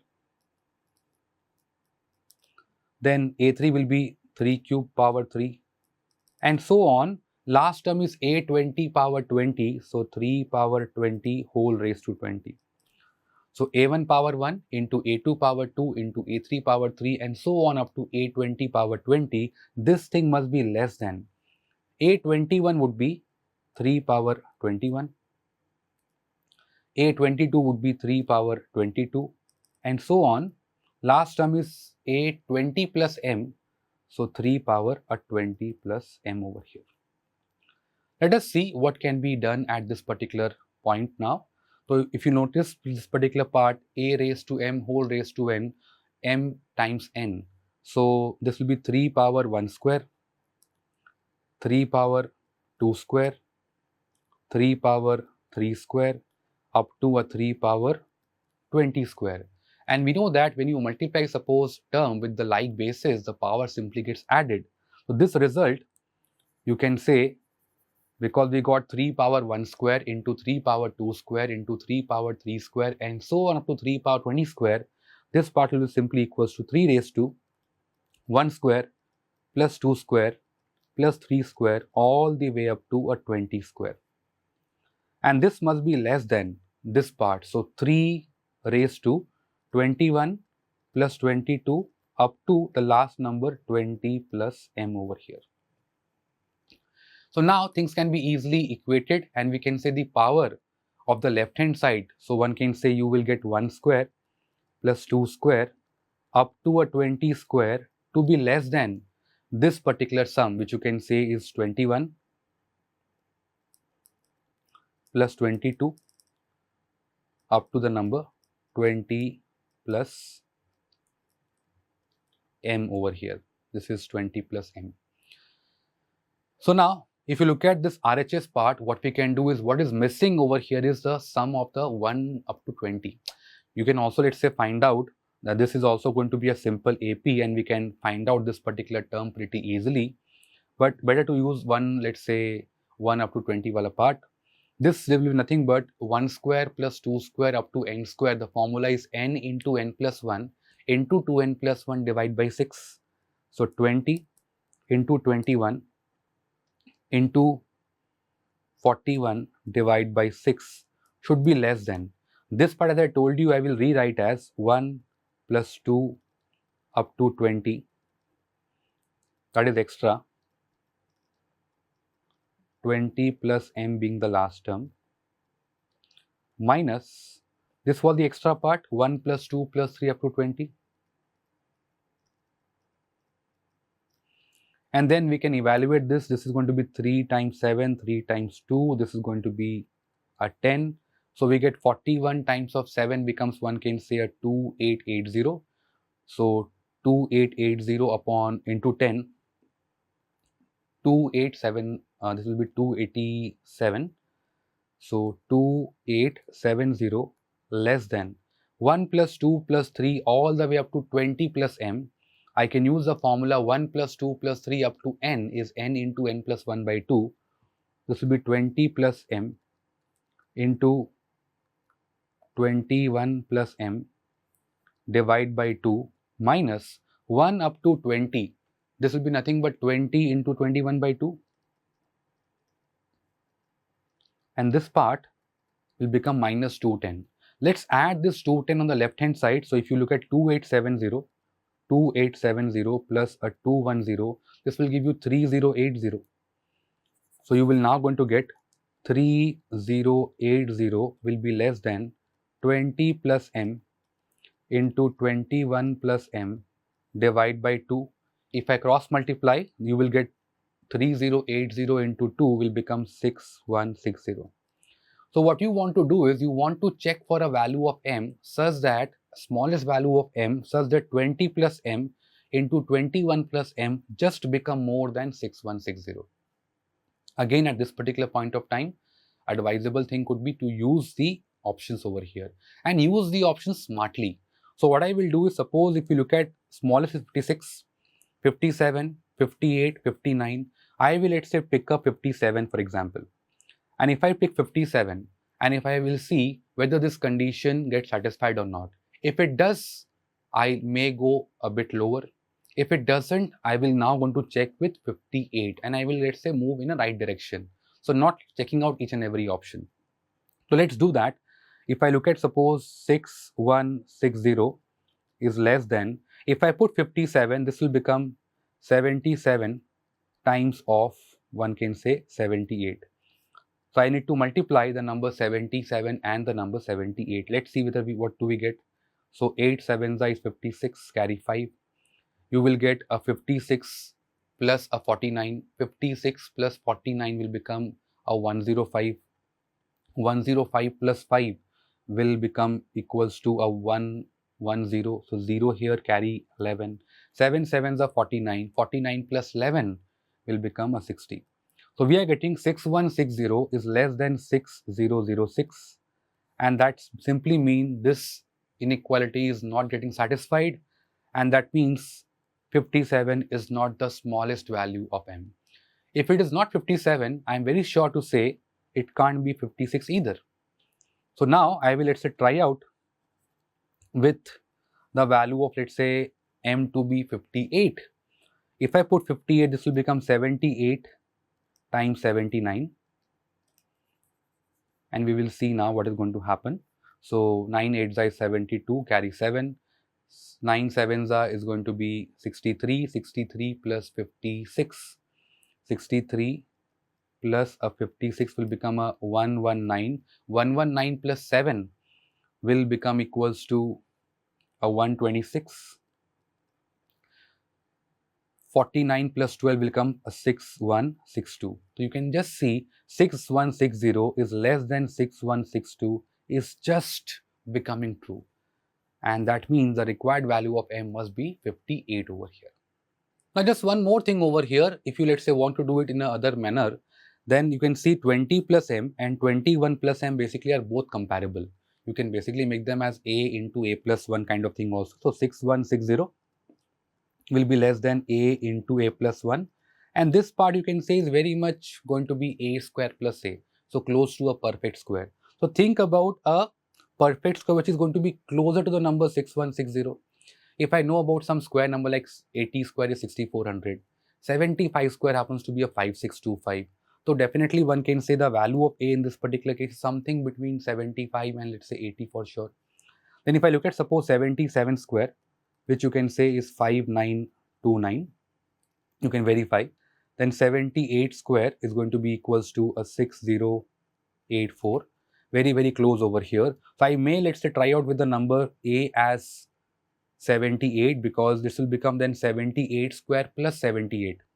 So if I do add a 78 over here, this will become 6162, and that become more than the number 6160. But understand this a is nothing but 20 plus m. If this is 78, which is 20 plus m, the value of m must be equals to a 58 over here. The next sum happens to be on geometry, and the sum goes like this. If the length of the side of a rhombus is 36 centimeter and the area of the rhombus is 396 centimeter, then the absolute value of the difference between the length in centimeter of the diagonal of the rhombus is how much? So let's make a rough kind of rhombus, and they're given 36 centimeter as the side of the rhombus. All four sides are equal.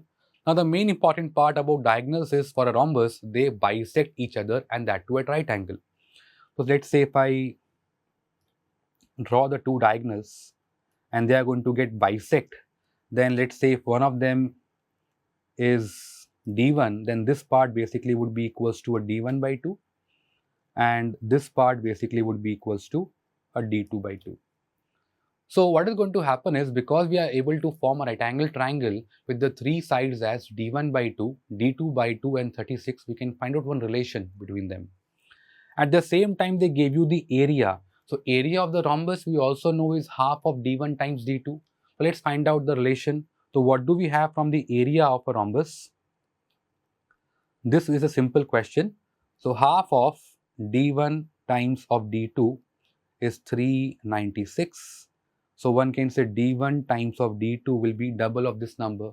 If you double this particular number, you are going to get 780 plus 12, 792. So we got the value of d1 into d2.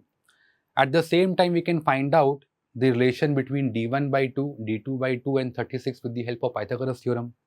And we can say d1 by 2 whole square plus a d2 by 2 whole square should have been equals to a 36 square.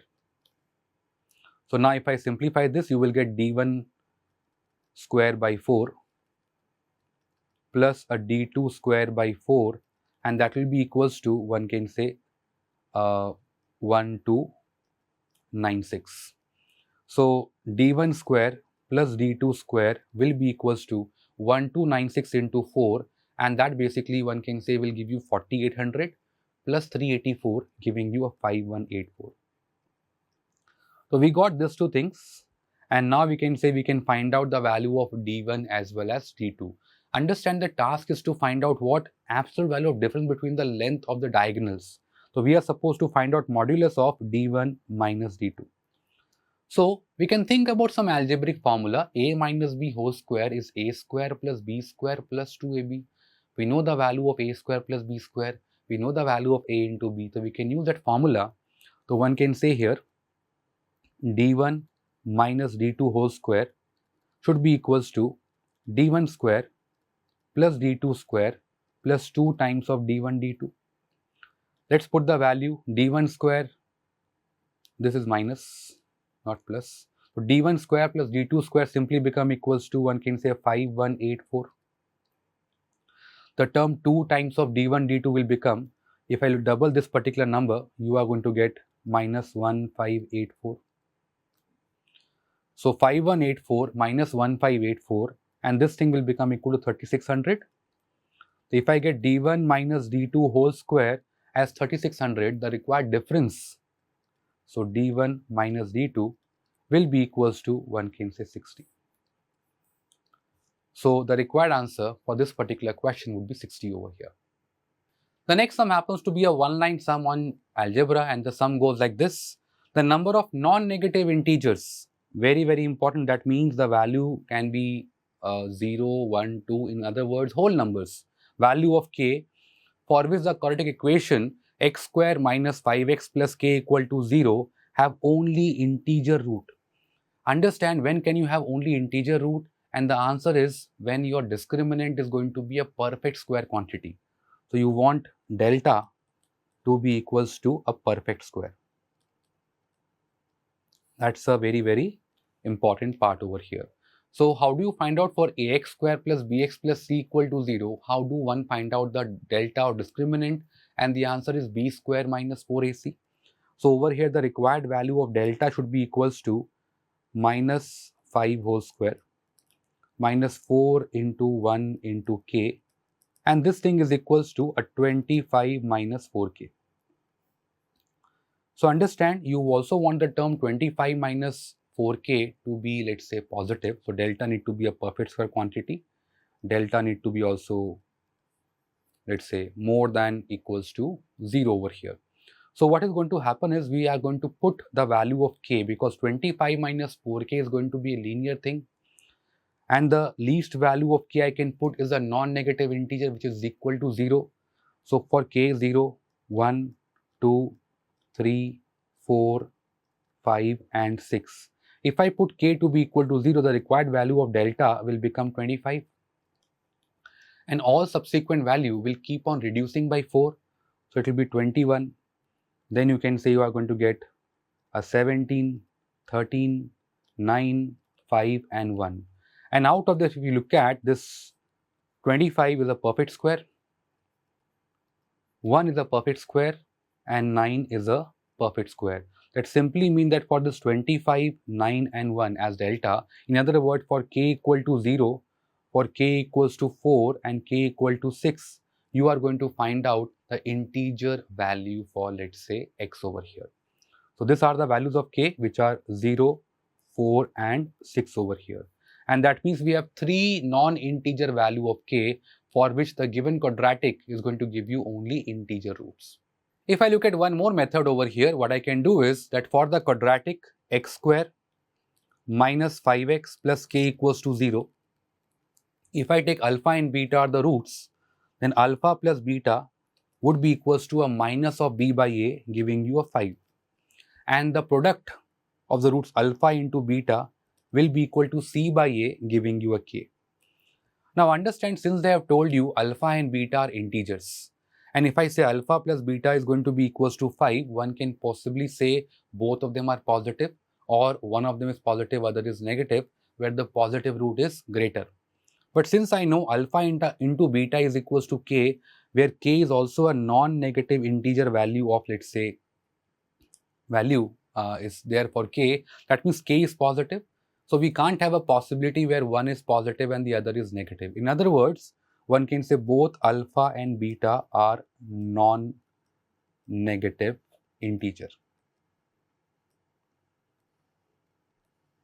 That is the most important part. So if you look at alpha plus beta to be equals to 5, what are the possibility? Since they are non-negative integer, we can have one possibility of 0 and 5. We can have 1 and 1 plus 4 giving you this, or it can be a 2 and a 3. If I say 3 and a 2, 4 and a 1, 5 comma 0, both will talk about the same pairs of roots over here. And the corresponding value of k will be 0, will be 4, and will be 6. So these are the possible value of, let's say, k, which you can say are 0, 4 and 6, which are non-negative integer, such that the given quadratic will lead to only integer roots. If I look at the next sum, it says that Kamala divided her investment of rupee 1 lakh between, let's say, stock, bonds and gold. Then they are saying her investment in bonds was 25% of her investment in gold. This basically would mean 1/4 of her investment in gold was put, let's say, in bonds. Then they are saying with the annual return of 10%, 6% and 8% on stock, bond and gold respectively, she gained a total amount of, one can say, 8,200 in 1 year.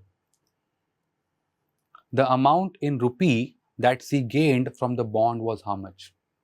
So over here what we will do is, we will write down the three, let's say,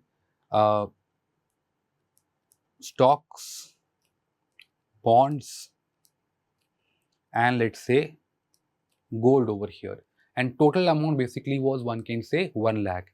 And we know, let's say, from this particular part that her investment in bond was 25% of her investment in gold. So let's say if I assume that the amount put in gold was 4x, then the amount put in the bond must be 1/4 of that number, giving you a x over here. So because this 25% means a 1/4, that's why I have taken the gold to be a multiple of 4 over here. You could have taken gold as x and then bond as x/4, no problem with that. Then they are saying the return. So it is given that stock gave a return of 10% annual returns, bond basically was 6% and gold basically was 8%. So let's say if I say we have put y amount in stock, and if you read the sum very, very carefully, they are saying that the amount she gained from the bond was how much? So understand the amount earned from bond basically must be 6% of x. So please note, my task is to find out the value of x. Definitely we can find out the value of y as well, but my focus would be on to find out the value of x over here. So what I will do now, so your first equation basically would be the total investment of 1 lakh, one can say, would be equals to a y plus x plus 4x, that will give you a 5x plus y to be equals to a 1 lakh.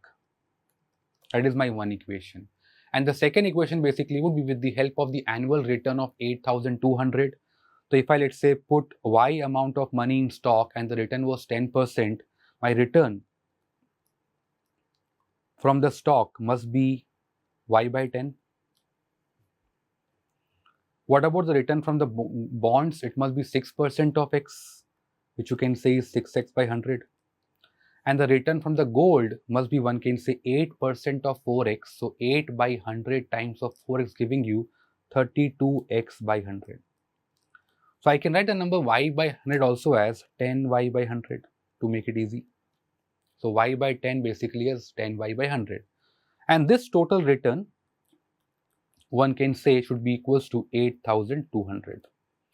If I write down, this will become 10y plus 38x is equals to 8,20,000. This you can see is going to be very, very straightforward. So since I am supposed to find out the value of x, let's try to eliminate y. So for that, suppose multiply by 10 throughout.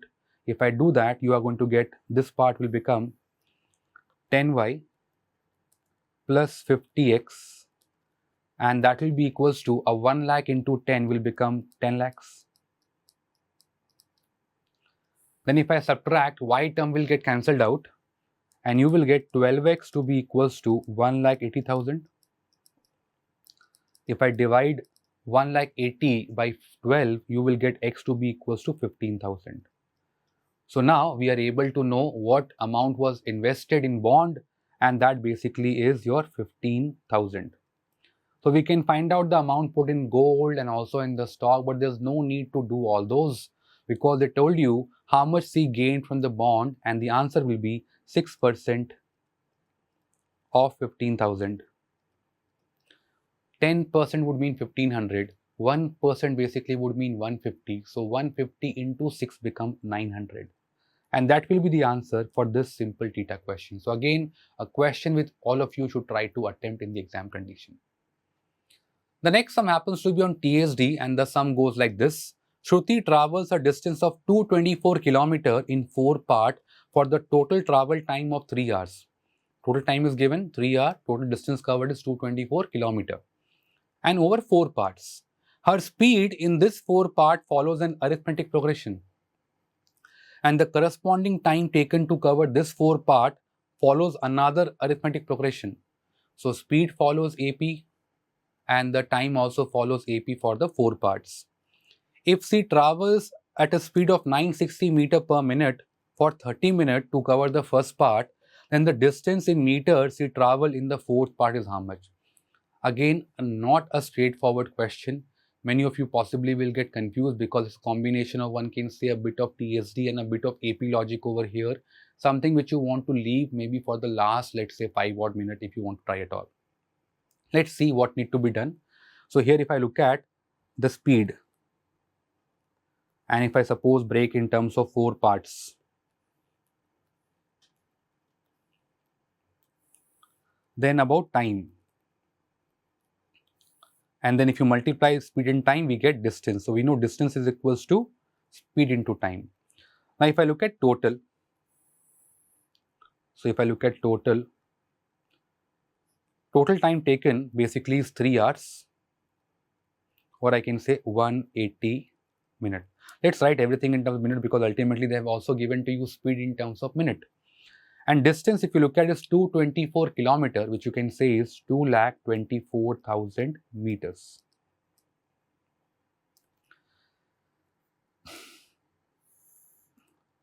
Now, for the first part, the speed is given to you, which is 960 meter per minute. So suppose if I take this as A, which is 960 meter per minute. And the speeds are following a AP, so I can take the speed of second part to be, let's say, A plus D, then A plus 2D, and for the 4th part, A plus 3D over here. And what they have told, time taken basically happens to be nothing but 30 minutes for the first part.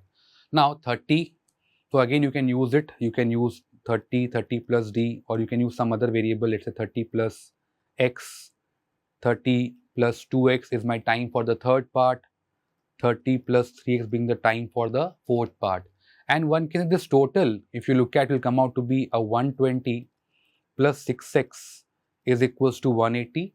If you solve for this, you will get 6x equal to 60, x equals to 10. In other words, you can say time for your second part is going to be 40 minutes. Time for the 3rd part will become 50, and time for the 4th part will become equal to 60. This was very straightforward because I know the time follows a, let's say, AP. Sum is known to me for the 4 term is 180, first term is known to me, we can easily find out the other term with the help of the simple formula. If you also think about this, if I have 4 terms and the sum of the 4 terms in AP is equals to 180, let's say over here, then I can say sum of the first and the last must be equal to 90. And if first one is 30, then the last one has to be 60. So 30, 60, and then we can find out that 3D is 30, D is 10. So it has to be 40 and 50 are the time for the second part and the third part respectively. Now, this distance will be known to us because let me keep it in the form of A and let's use A as towards the end. So distance in the first part must be 30 into A, 30A. Distance covered in the second part must be 40 times of A plus D because speed into time is required distance. So 40A plus 40D. Distance for the third part, 50 times of A plus 2D will be 50A plus 100D. And for the last part, 60 times of A plus 3D will give you 180A, 160A plus 180D. And we can say, since A is known to us, we are supposed to find out the value of D, where D is my common difference for the speed. And this summation should be equated to the number 2,24,000. The sum will become, if I look at the sum part, 30A plus 40A will become a 70A, 70A plus 50A will become 120A, 120A plus 60A will become 180A. So 180A plus 40D plus 100D will become, one can say 140D, 140D plus 180D will become a 320D, and this must be equals to a 224,000. I can cancel, let's say 10 if I divide by 10. Now 32D will be equals to a 224,000 minus 18 times of 960 because A is equal to 960. So 0, 18 6 will be 108, so 8 carry 10, 18 9s are 162, 162 plus 10 will become 172, so 17280. So 32D will come out to be this number, so 400 minus 280 will give you 120, 22 minus 17 becomes a 5, let's cancel now, so 16 2s are, 16 3s are is 48, 32, 320, 2 into 160 will give you 320. So we are able to find out the value of D, which is equals to, one can say, a 160 over here. And now we can easily answer our question. So if you look at this particular part, if D is equals to 160, then this particular term A plus 3D will become equals to 960 plus 3D will be 480. So the required speed will become 1440. If speed is 1440 for the fourth part and the time taken was 60 minutes, so you will get 2 zeros in the end. 144 6 will be 840 plus 24 giving you 864. So I will mark 86400 meter as the answer, which is option number 3 over here. Now if I look at one more way to solve this particular question, so maybe in the last 1 or 2 minutes if you are remaining, one can go this particular sum with the help of the option. Because you know the time for the fourth part is 60 minutes and distance are given to you as the options over here. The first one is saying 1, 1, 2, 0, 0, 0. If you divide by 60, this number is not divisible by the number 60. So the speed won't come out to be nice number. Hence option number 1 can be ruled out. One can then try with 7, 6, 8, 0, 0. In that case, the speed will come out to be, if I divide by 6 over here, then this will be 6 12s is going to be 72, 48 will remain. So 1280 is what the will come out to be. If you look at the required difference between A plus 3D, if I say A plus 3D is equals to a 1280, A is 960. So 960 plus 3D is 1280 and 3D will come out to be 320 and the value D doesn't come out to be nice. So option number 2 can also be ruled out. And finally, suppose if I take the third one as 86400, if I divide by 60, you will get 1440. So 960 plus 3D is equals to 1440. So 3D will be equals to 480. So D will become equals to a 160. And then we can verify, because if D is 160, this will become 1120. This will become equals to a 1280. And then 1120 into 40, so 00 in the end. This will become 448. This will become 64000. And then if you add these numbers, you will find out the total is coming out to be equals to a 224000. And that means option number 3 matches, and one should choose to mark option number 3 over here. If I look at the next sum, that happens to be on PNC, and a slightly easier sum, especially let's say from the PNC point of view. And the sum goes like this: a cafeteria offers 5 types of sandwiches. Moreover, for each type of sandwich, a customer can choose one of the 4 breads and opt for either small or large size sandwich. Optionally, the customer may also add up to 2 out of 6 available sauces. The number of different ways in which an order can be placed for a sandwich. So understand what you are supposed to do is, there are 5 different types of sandwich. So you have to choose a sandwich, a bread, then the size, and finally about the sauces. And people need to read the sum very, very carefully. So I will just going to write down. You have to choose a sandwich type, so which are basically 5 over here. Then for each of these sandwich type, one can choose a bread, so type of bread. There are 4 breads type available. Then you can say about the size, which you can say are 2, small or large. And finally, they have told you the number of sauce available are 6. But what do you want to do? You want to choose one sandwich. You want to choose one bread out of 4. You have to go for either a small or a large size bread. And finally, you are going to choose up to 2 sauce.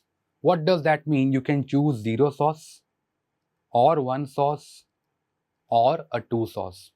So it's a very simple question, because if I say in how many ways can I choose one sandwich out of 5, and that simply is a 5C1. In how many ways can we choose one bread out of 4? 4C1. And understand, NC1 is simply equals to a N. Now choosing one size out of small or let's say large will be nothing but 2C1.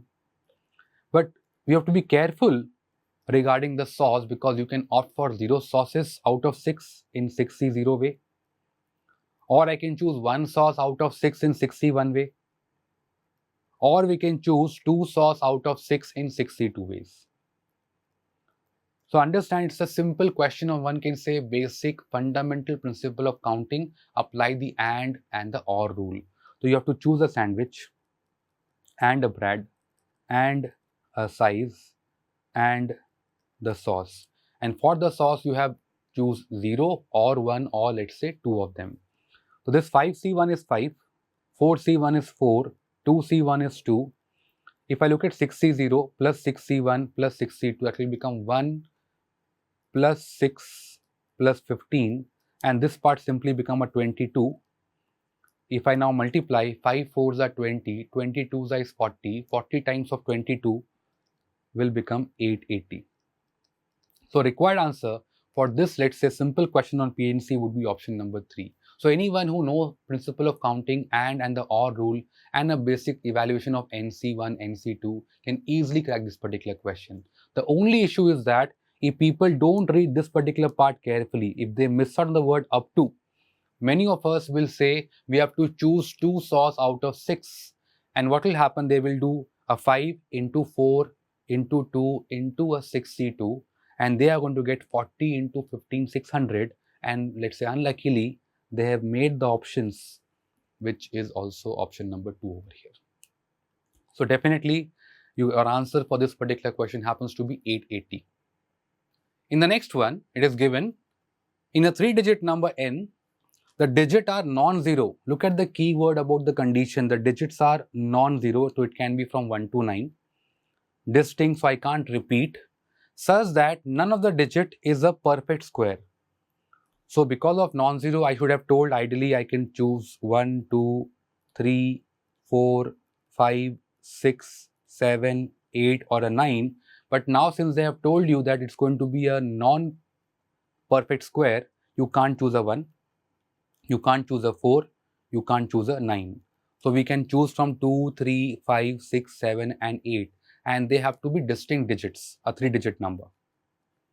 And then they told you, and only one of the digit is a prime number. So understand, we can say out of 2, 3, 5, 7, 6, 8, 2, 3, 5, 7 are prime, and the other are basically 6 and 8 over here. And since my digits are distinct over here, we have to choose then one prime number, and that means I have to choose two numbers from 6 and 8. That simply means 6 and 8 are definitely going to be part of the, let's say, as a digit for the number n. And we have to choose one numbers from 2, 3, 5 and 7. Now the question says the number of factors of the minimum possible value of n. If I want the minimum possible value of n, and my number n will comprise of, let's say, a 6, 8, and among 2, 3, 5, 7, the smallest I can take is the number 2. So over here we can say, with the help of the digit 2, 6, 8, distinct digit, where one can say I don't have a repetition, none of them basically are 0, none of them basically happens to be a perfect square, exactly one of them happens to be a prime number, the lowest n I can create is 268. And if I look at this number 268 over here, this number n, if I look at it, will be nothing but 4 times of 67 is 268.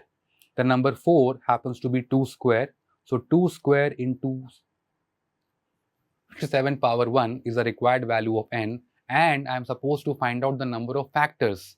Now it's a simple formula for a number in the form of a power p times b power q, where a and b are the prime factors. The number of factors are p plus 1 times q plus 1. So over here one can say it will be 2 plus 1 times 1 plus 1, giving you a 3 into 2, which is equal to a 6. So we have, let's say, 6 factors are there for the minimum possible value of n over here.